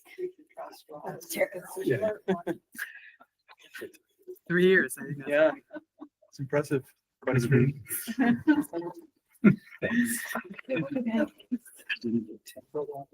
you have next week. No. I don't know. I think after social, was it social? It is May 20th. And then it really, there's Oh, a, yeah, that's right. Tim was a- someone who kind of runs, For sure. it was chair, if you will, for CISA one within the district. I know in the past that was Troy. I'm sure they'll be appointing someone else. So it's really just coordinating any kind of communications that come through CISA one that the board needs to be aware of. I'll give you all my serves them. notes. In general, it wasn't, there wasn't a lot monthly. It was, attending the May 20th meeting and then reporting on that, in June.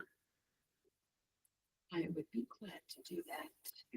You're Yeah, honored get to take together it. Thank you and so much. Everyone from the district represent like one vote, so it's like you and all the leaders, that's like, we don't get 8 votes, we get 1. Oh, yeah. So you have like a spokesperson for. Okay. You have to follow. Well, thank you, everyone who stepped up. Really appreciate it. So moving on to, new business.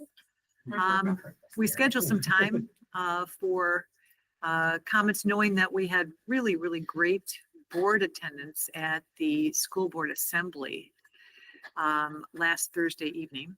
And I appreciate all the board members and, our superintendent and, Jeff for giving a presentation there. But just kind of reserve time for kind of comments, just for framing. The purpose of that meeting was really exploration. It was educational in its intent to be able to gather board members, to have them much better informed, not only around just the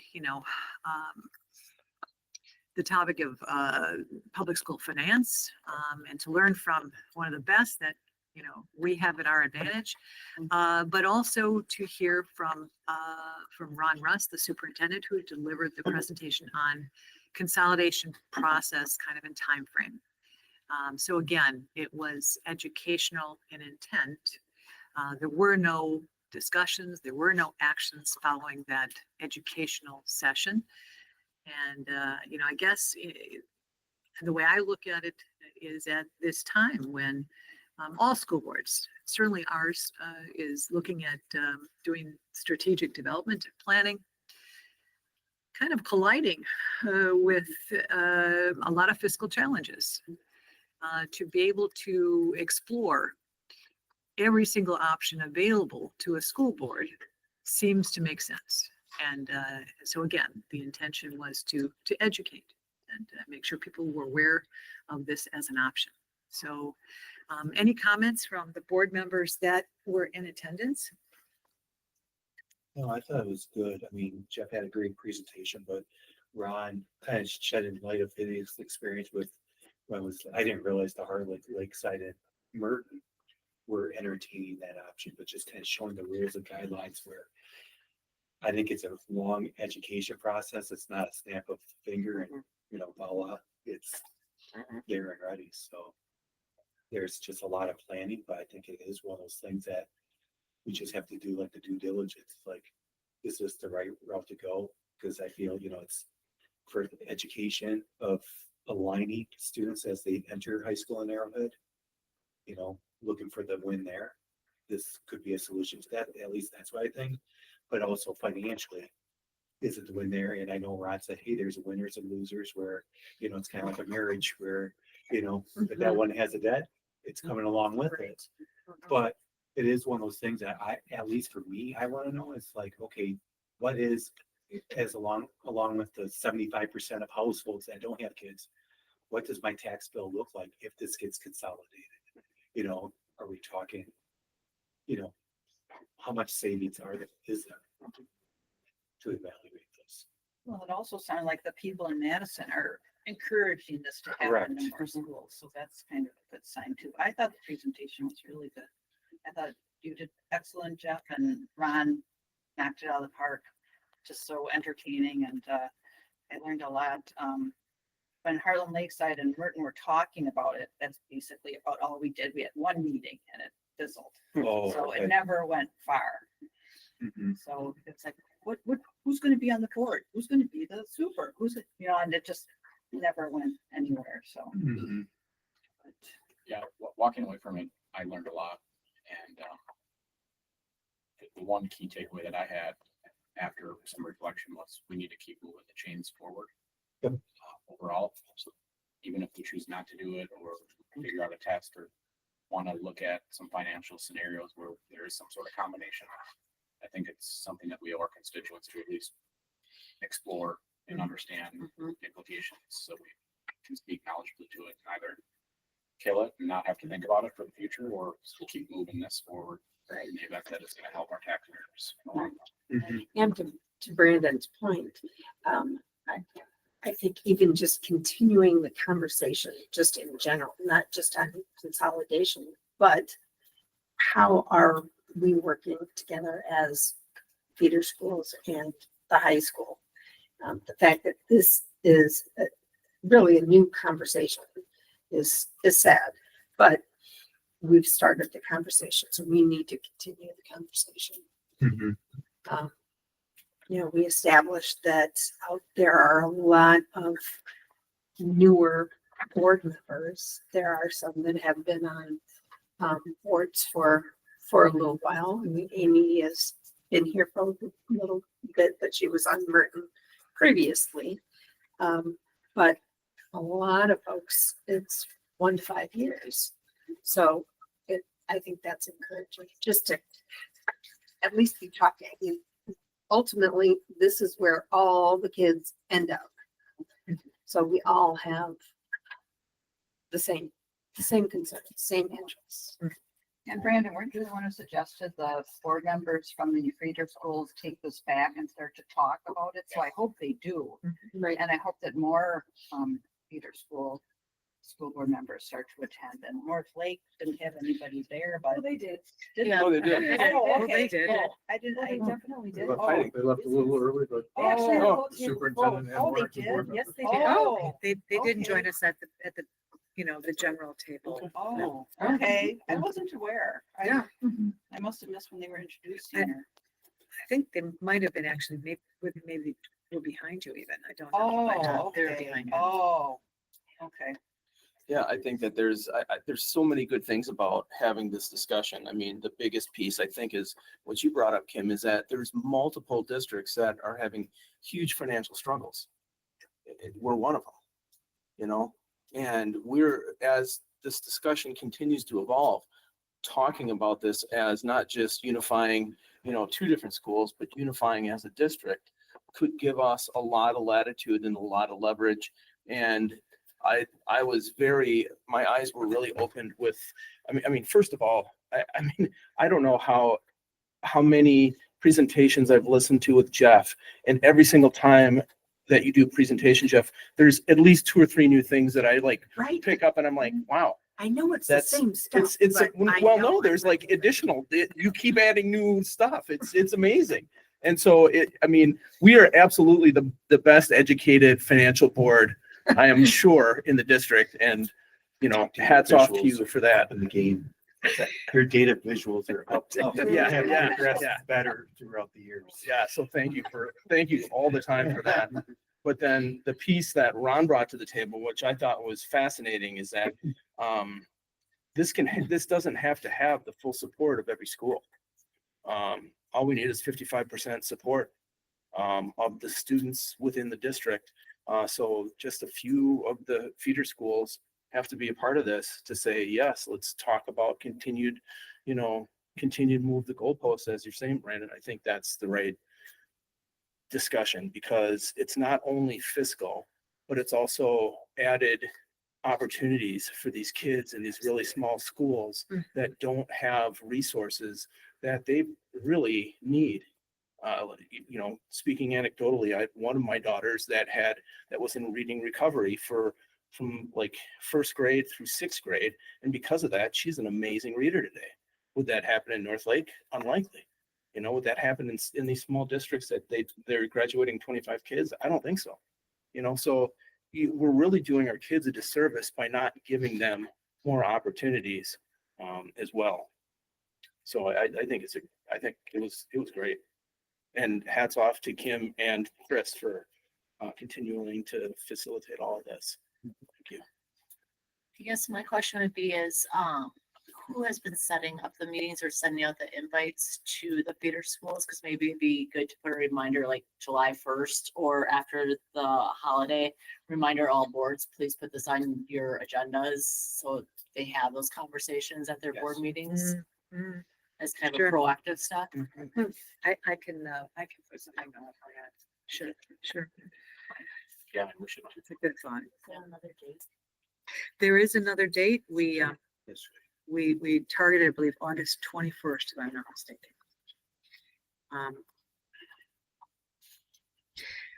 Just on kind of a side note, initially when we were putting the agenda together, given the comments coming back from some of the Capitol Day participants, I had reached out to Representative Kitchens, who chairs the Education Committee.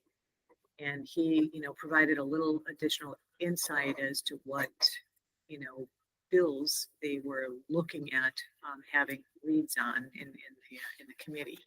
And one of those is one that would potentially change mill rates as that winner-loser situations created. They would make that adjustment within the loser district, so to speak, to kind of keep them whole. And one of the other bills apparently deals with bumping up that fee that's set at $150, perhaps increasing that an additional $150 for a period of time, if you remember that, extended through a 5-year period. And then I think they're also considering providing grants for the financial analysis of this. So reached out to yeah, it is very cool. So I think there are a number of things. And I did reach out to Representative Dietrich and Duco, neither of which could come, but both of which have now said that hopefully if there is something to bring forward in August at our meeting, that they would be happy to come. So they would update on that. But at this point, they're still looking for a first read in committee. So. Is that in the budget being proposed? Or So it kind of blurs our it does. A and B a little bit here in our new business. But as I say, with being at the Capitol yesterday, or not yesterday, yeah, it's not yesterday. Kitchens actually spoke yesterday at that as well and brought that up. He said that they're hoping to have those bills introduced in the next couple weeks. So he was thinking maybe in about the next 3, so we'd have better language around it or know exactly what it'd be. We did ask about that being in the budget or how that would be funded. And that was more to come, basically, is what it came down to. So if you have anything else to add, Chris, from his. No, just that it seems like it's a priority from at least from the assembly, to help support consolidation efforts throughout the state. The bill would be introduced relatively soon, but I think he said that he didn't anticipate that if it goes through all the different steps, that it might not become a reality until 26. That one. Yeah, but at least we'd be able to start knowing what the language was, so we could help use that a little to frame it. And while I wasn't at the meeting, one thing that I would advocate for beyond just us doing the research, that as we do the research, there should be an active campaign to educate the constituents, not just do it for them, but to make sure they're aware. Because I forget who said on this side of the room that 75% don't have kids in the school. They might be very interested in hearing about this. Whereas if there are particular districts or school boards that are a little apprehensive to maintain individual identity, if their constituents are saying, wait a minute, that board ideology might change. So I think it's our duty that as we pursue it and learn more, to be actively communicating, marketing, and informing our district-wide constituents of the benefits and the drawbacks. That I think that's absolutely key to this progressing. Us meeting is great. Then we have to take that information and bring it to the community, whether certain people want it or not, just so that they're aware. And it definitely garners a lot of interest because we had more people at that meeting than we had at any referendum from the public. That's wild. And nobody advertised it. It was all word of mouth. Apparently there was one Social Facebook media. post that people got. So there's an appetite. So I'm excited to see that there's an appetite. Well, even the Freeman wrote about it, so that's got to open some people's eyes that this is being Dutch. Well, and it's kind of one of a series of articles, right? I mean, they've highlighted Waukesha, Kettle-Moraine, and we're all in the same boat. And so to kind of explore any number of paths for making things happen, I guess, and then to communicate, as you said, to keep our community informed so that when the time comes to ask for action from them, if that's where we go, they're an informed public. Any further comments? Because we kind of led right into legislative update. Anything else coming out of that 1848 Capitol Day yesterday? I guess a couple other highlights I would just have on my notes here quickly. What they talked a little bit about the phone ban policy that they were talking about at the Capitol level. They don't necessarily know if it is going to go through or not. Some people are saying it's not strong enough, and other people are wanting to leave it more up to the school districts. So there's kind of a mixed message on that right now. And then Julian Bradley spoke as well, and he actually led the joint committee on AI and what Wisconsin was going to put in place around that. And right now they're leaving it a little bit looser, I would say, than some of the other states, because they want to let corporations kind of go with it, with the direction that they need to, knowing that one state may be stronger than another. They also don't want to put down a mandate that could be unfunded, and then we have challenges around that at the local school levels. So.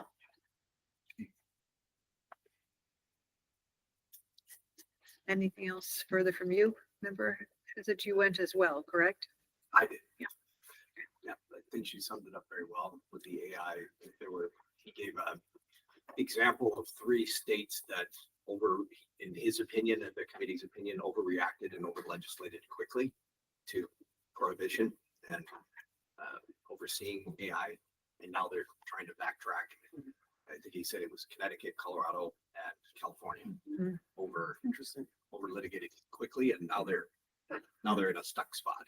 So he had asked on the national level what states were doing a good job, and they came back and told him, well, Wisconsin is leading. So believe it or not, we're leading the AI discussion. And the initial thoughts are what Lynn had said, that they're really digging in for more research and trying to learn more about it and the application. And at this point, they're keeping more hands off and allowing local districts to determine usage. Interesting. It's fascinating that 3 of the most liberal states legislated against it. Isn't that a little bit ironic? Quickly. That's how he framed it, is that it came up and they immediately went after it and put restrictions, very hard restrictions on it. And now they're in a difficult spot with it. Well, thank you both for attending and being our voice with our legislators. We really appreciate you going. There's one other thing too that I forgot to mention. At least the Assembly and the Republicans are actively working as a priority to help with, or to figure out a way to help with special education funding. That's one of their priorities that they had mentioned as coming up in the next session, that they realize the challenge that district face. And Jeff, you'd be proud. They came right out and said, we understand that the biggest challenge districts are facing are declining enrollment, and that when you lose one student, say $12,000, you don't save $12,000. So it's a net loss every time you lose a student. And they are aware of that. They're not real sure yet how to deal with that. And one of the other complications that was brought up in the meetings was the line item veto. That's caused more problem than it's helped, believe it or not. That 400-year tax increase of $325 has changed the mindset of some of the Assembly and Senate. So some of them initially were looking to try to come up with something good, creative, and really tailored to public schools. That went through, and because they're not sure if that was even a legal thing that could go to the Supreme Court, now they're apprehensive about putting anything to the governor because there's no control over what that pen might do the next time. So now they're almost stepping back saying, oh, public schools just got your increase. You're good for 400 years. So that it didn't have the effect that it probably wasn't the right decision long term. Because now there's a lot of people that are putting their hands up. So it's going to be a challenge, and they know that. So they're trying to come up with the other creative ways. That's where like the consolidation support initiative, the reimbursement for special education. When we met with Chris Kapika's staff and talked to them about reimbursement rates on special education, surprisingly, they were not aware that private schools get a higher rate of, I kid you not. They were not aware. Her face was actually like, she looked like she was When I said surprised. they're getting reimbursed roughly around the 90%, we're hovering around the 30.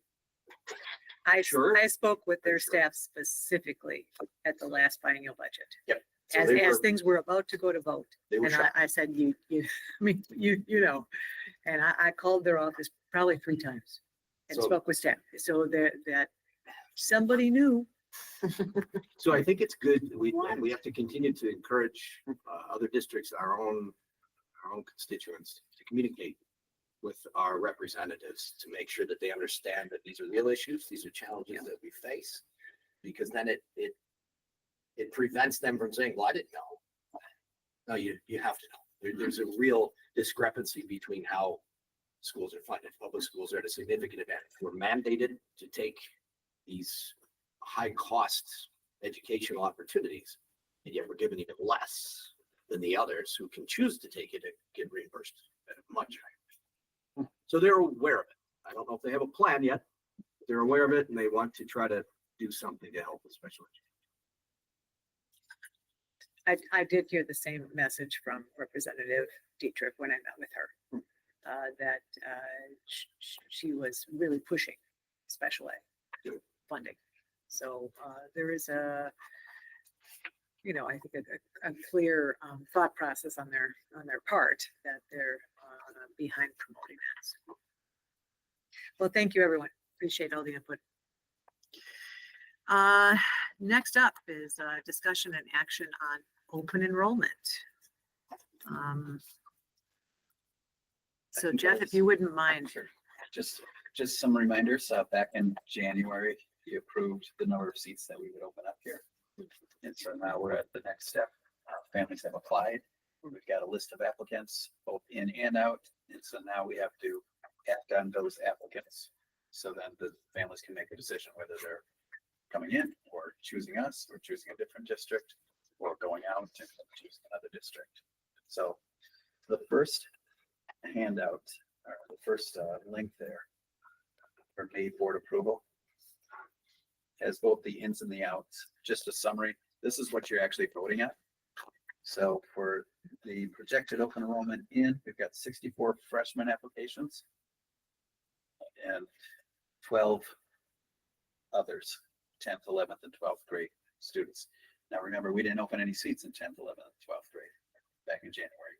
But these are students that are currently attending and previously resided in the district, may have moved out. Actually, they have moved out and they're on a waiver right now. So they're currently getting a waiver to stay here. They want to come back again and stay in Arrowhead. So that's why we had 0 seats available, but they were holding a seat. We said those would be ones that we would recommend approval. So that's how we get to the 76. There was 87 applications. If you look through the other documents, there's a detailed list. I believe there's 87 total applications. So those 12 made it because they were already in and were previously residents. The other, 11 kids that were in 10th, 11th, or 12th grade, we wouldn't recommend approval for based on what was approved in January. And then the green section there is those that we would ask for approval to go out of the district. 38 total applications, 25 students. So a student can apply for up to 3 different districts, and some did that. They applied to Pewaukee, Kettle Moraine, and Arrowhead. So some districts applied for 3, some 2, some 1. And so there's 38 applications that were acting on our kids that are residents here at Arrowhead, here in the district, that want to attend elsewhere. 25 students, 38 applications. Obviously, they can only choose one place. So when you look at the projected numbers on some of those other handouts, it only took into account the 25, not the 38. If that makes sense. How many, did we approve like a number for special ed for open enrollment or? It was 1 seat. One seat in the special ed program and 5 seats in speech and language services program. Thank you, Kate. And how many applicants did we get? In that Special ed. Yeah. The sheets, I didn't break it down, but on the back of sheets, there is a column that says Yes or special no? ed. And Okay. it says yes, but there was very few. There's very few. Maybe a couple. Detail list. There's Yeah, on the detail there is. Looks like we have 2 ends that are special ed. That's me. One's a 10th grade. One's a 12th grade.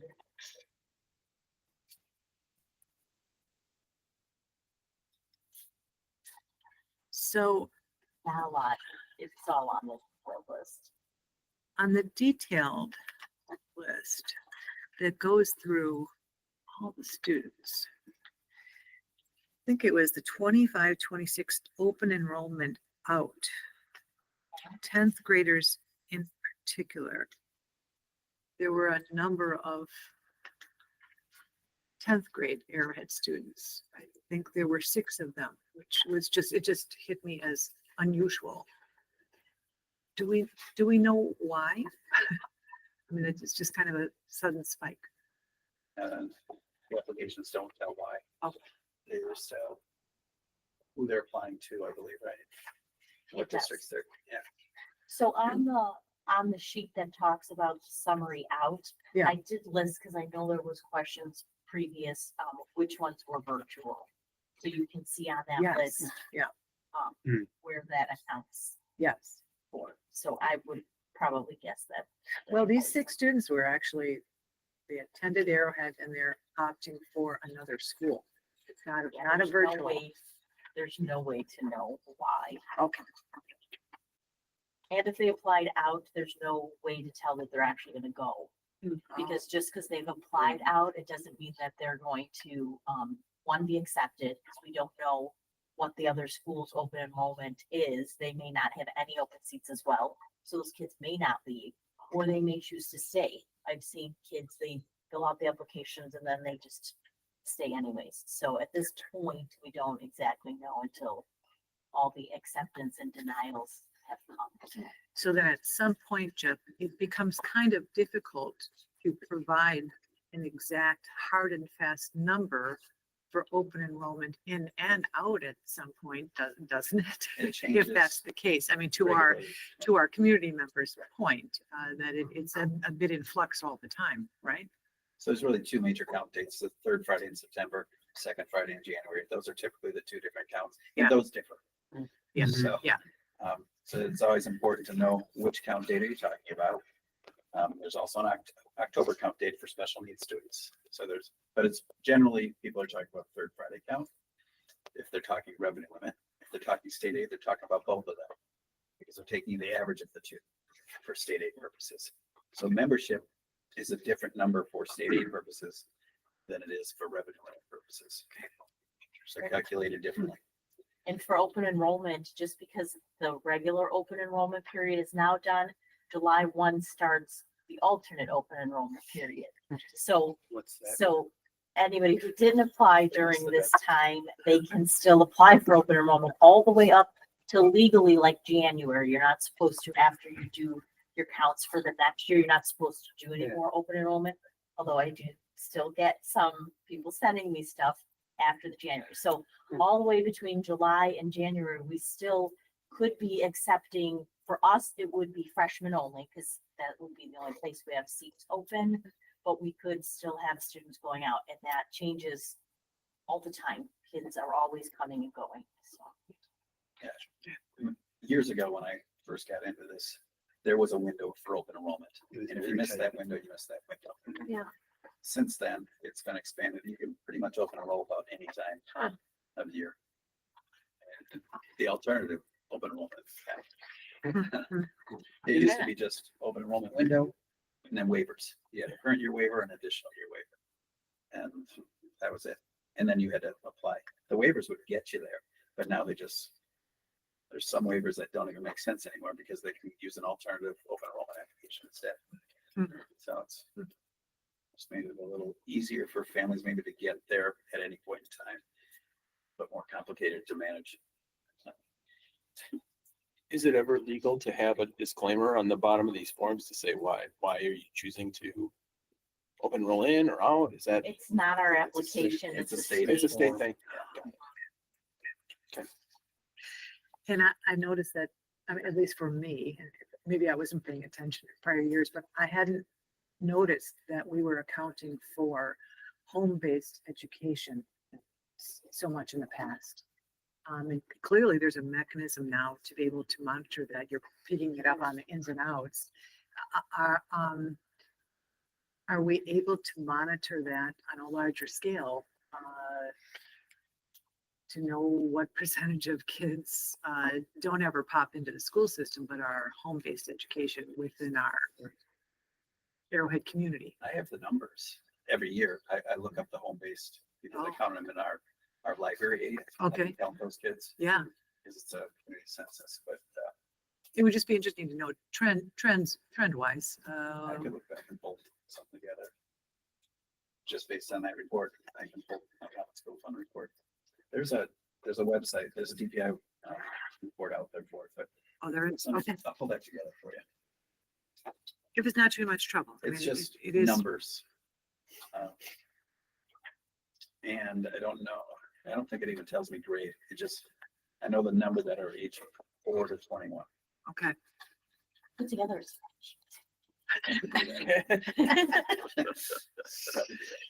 I'm gonna look into that. Okay, thank you for all that. Is there any further discussion on, okay. If not, I would entertain a motion to approve the open enrollment attendance requests. Enrollment attendance request. Just as it reads there. So moved. Because that's legally.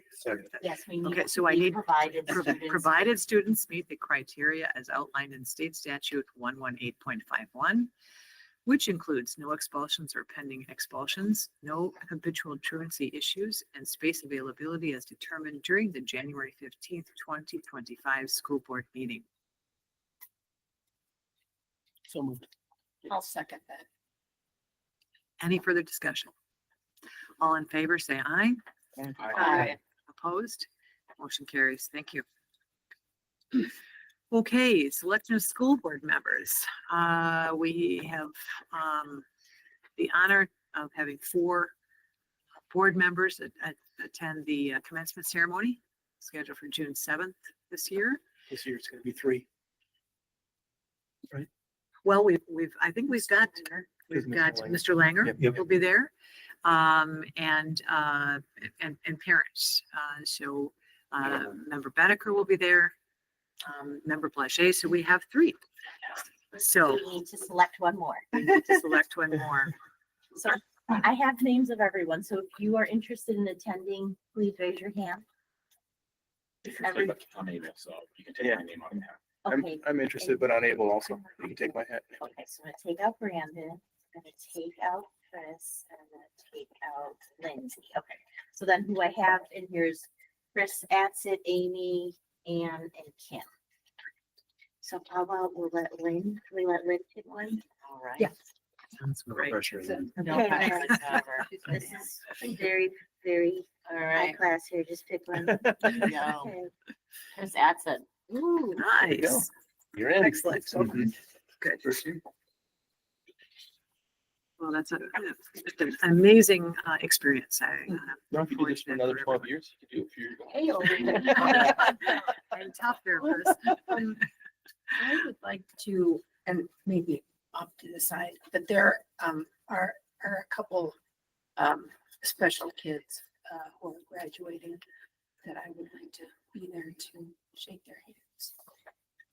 Well, board members are able to attend. They do reserve kind of seating up front and to the side to any board members who are there for the ceremony, but are not there to deliver diplomas. Okay, I would love that. Sure, you are welcome to come. I would see you there. Okay. And anyone would else who do that. wants to attend. It's just a great experience. So you're gonna arrangements. cost those kids as they come off. Yeah, I will definitely announce that. Yes. Yeah, That will be Super. very, very special. yeah, for sure.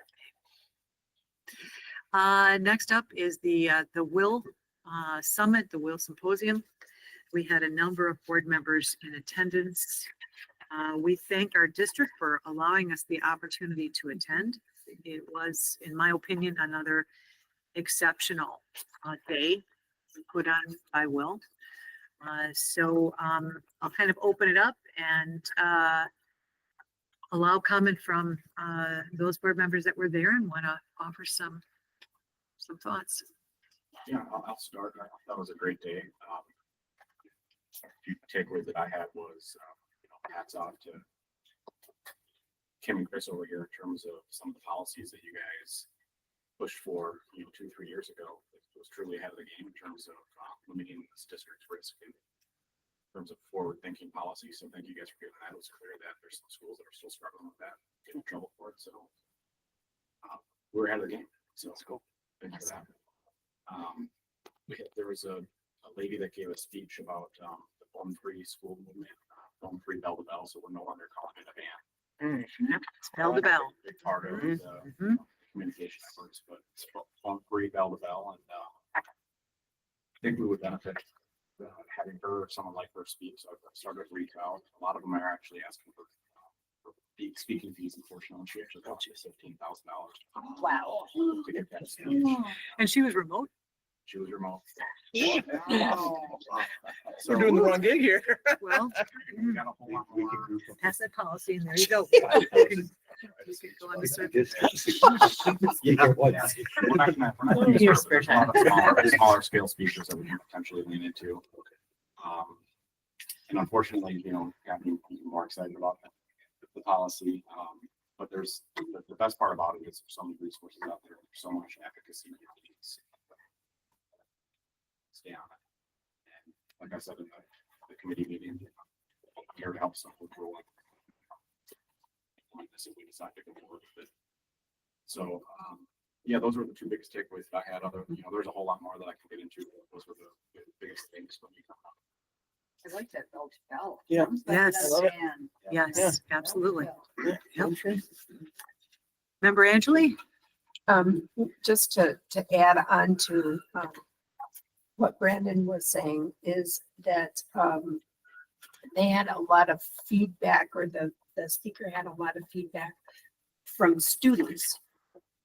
So it wasn't just the adults who were saying, oh, what a great thing this was, but from students who were saying what a difference this made in their lives, their personal lives, but their school experience, and that anecdotally their stress levels went down and they weren't constantly worried about, oh, my phone just dinged, or oh, I'm waiting for this text message, or oh, you know, what is this person saying or whatever. It took a little bit to get used to that because they were so, kids like adults are so addicted to having that constant feedback.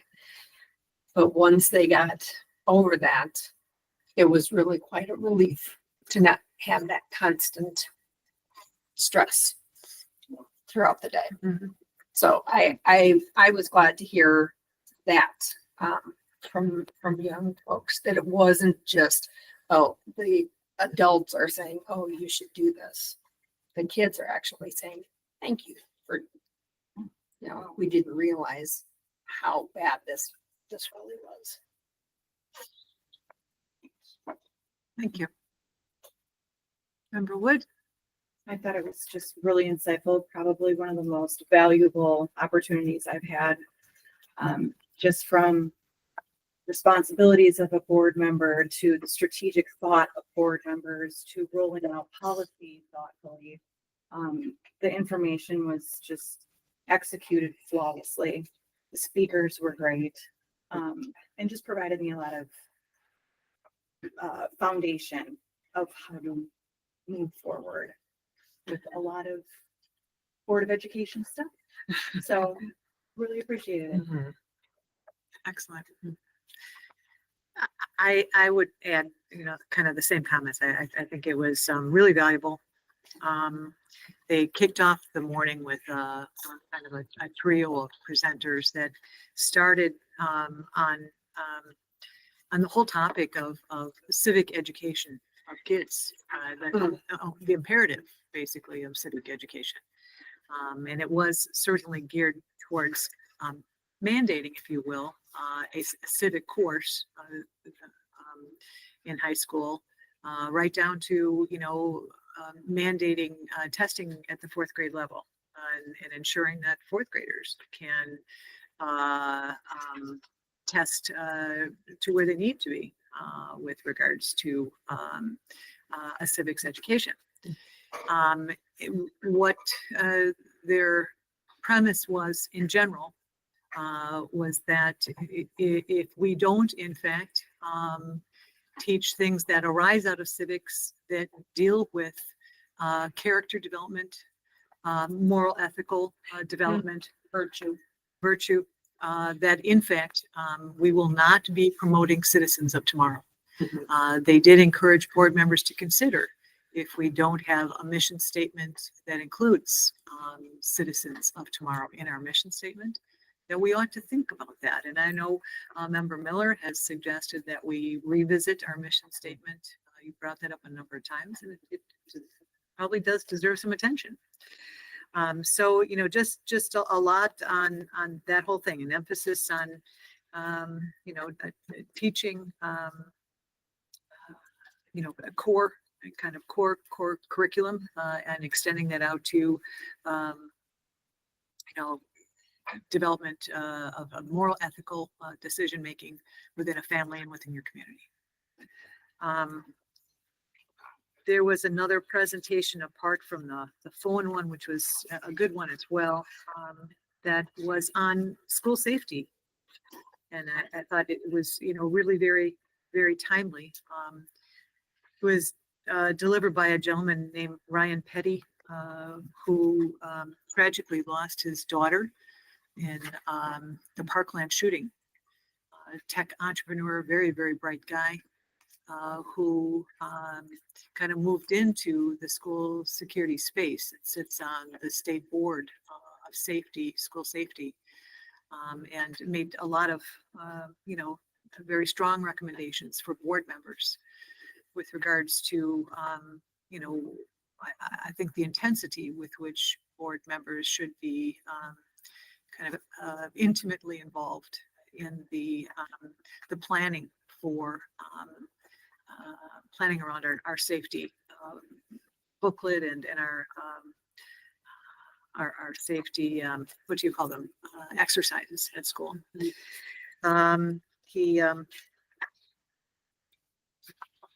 One of the things that he did speak to was these Alyssa security tags, really high on those.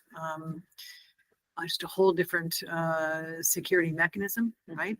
Very high on those. And I had the opportunity to ask after the ALPRs and his thoughts as to the correlation, if you will, between the use of ALPRs on campus and whether that was a security mechanism of preference in reducing a threat level or being able to respond to something more quickly. And in general, he was not high on the use of these. And the comment that he made that I found interesting was that, in fact, when you break out the research on this, the gross majority of school shootings happen by somebody who is intimately involved in the school, either a student or a parent or a teacher. And so, in fact, the installation of ALPRs on the external campus, if you will, doesn't prohibit that person from being in the school. And so is it worth that additional, whatever, 15% or whatever of the time that might avoid the norm? So anyways, just some, I think, very provocative things there. He was a very provocative speaker. So a few take homes there. And again, very much appreciate the district affording us the opportunity to go. Anything else? I know we're going along. Sorry about that. Future agenda items.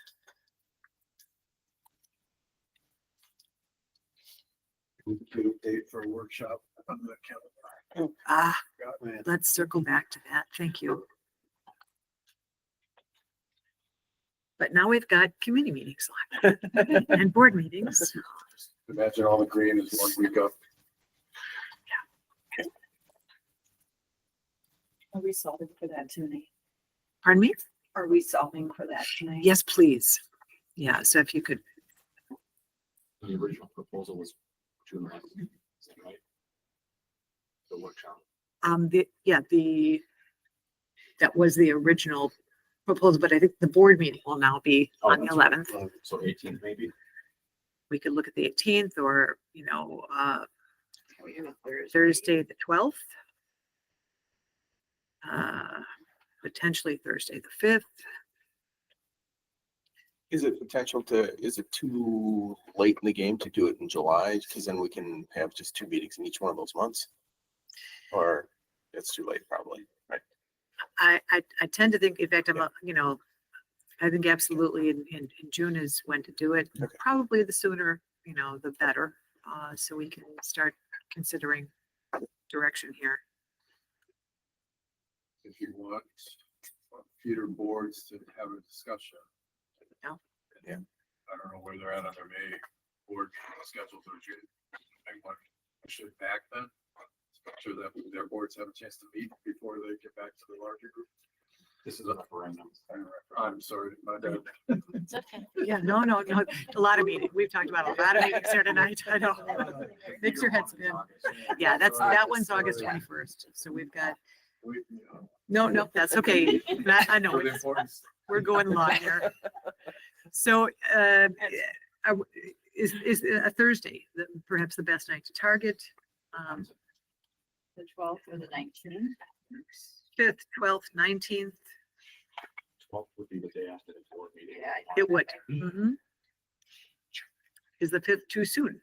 Too early for everyone? That's fine for me. You shoot for the 19th, maybe? Yeah.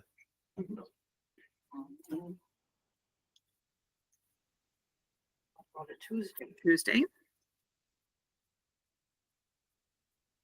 I cannot do the 17th. Typically work on Tuesday nights, but if I needed to find myself, I could. I doubt that we're gonna find something that Fits everything. Okay, why don't we start at the beginning? Why don't we take a look at June 5th? Who is available? Right after the committee. So that'd be 2 evenings in a row. Is that okay? I'm not available that night. Okay. So in the following week, we would have a board meeting, however, and we'd run into the same problem on the 12th. The 19th, can we look at that? Brandon, you can't do that one, right? Brandon? Can't do that. I could do the 18th, but you can't. Well, I would like to play volleyball one night. of the month. So, you know, Can we do a Monday? We could look at the 17th. Daryl's out on the 17th. Can we do a Monday? Can we do the 16th? I have a school board meeting that night. The 9th? 9th or 16th? 9. 9th? Ninth Board works meetings for are me. 6 to 12. Got a haircut that night. Now we're gonna talk priorities here, Gerald. It's gonna do a parking lot for you. Okay, I mean, we could consider the 9th, knowing that, again, that the board meeting's on the 11th, but that's fine. We can have a night off in between. So Monday, the 9th? The 9th, Ninth works. can we for me. kind of cluster around that one? Whatever I can to accommodate this. Okay, okay, I think we'll, Right. why do we shoot for the 9th? What time? is that? At. The others are at 6. 6:30? That works. Why don't we make it at 6:30? 6:30? That seems to be, Okay. This is just for the referendum. strategic planning, if you Yeah. will. Can you humor me with one other date so we can get it on the calendar? I think it would be wise just to have it there, and plan moving forward. So at this point, we have just a board meeting in July. I'm presenting the upside to looking at July. We could schedule towards the end. Maybe not immediately before the 4th, but 28th, 29th, keep it on a Monday, the 28th. It's usually in this. So I don't. Otherwise, the 24th of July, that's a Thursday, Is this for another workshop? just a follow-up workshop. I think it's good just to have it on the calendar. We can always cancel if we get everything done in June. 28th or 29th is. Yeah, that would be 28th, 29th, July. this is July. Tuesday is I won't be here. too tough. You're gonna miss Jeff and Okay, then, the 22nd of July. Does that present a problem, Conrad, the 21st or 22nd? Okay, where do we fall on that one? July 22. 21st or 22nd? 21st. 21st, there's a standing Parkland Lakeside School Board meeting. Oh, that's a school board meeting. 22nd. I work, but I can always try to. Okay. And the rest of the board? The 22nd. Brandon?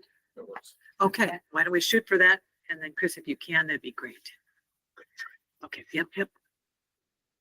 Thank you, everyone. Appreciate it. 6:30 again. Yes.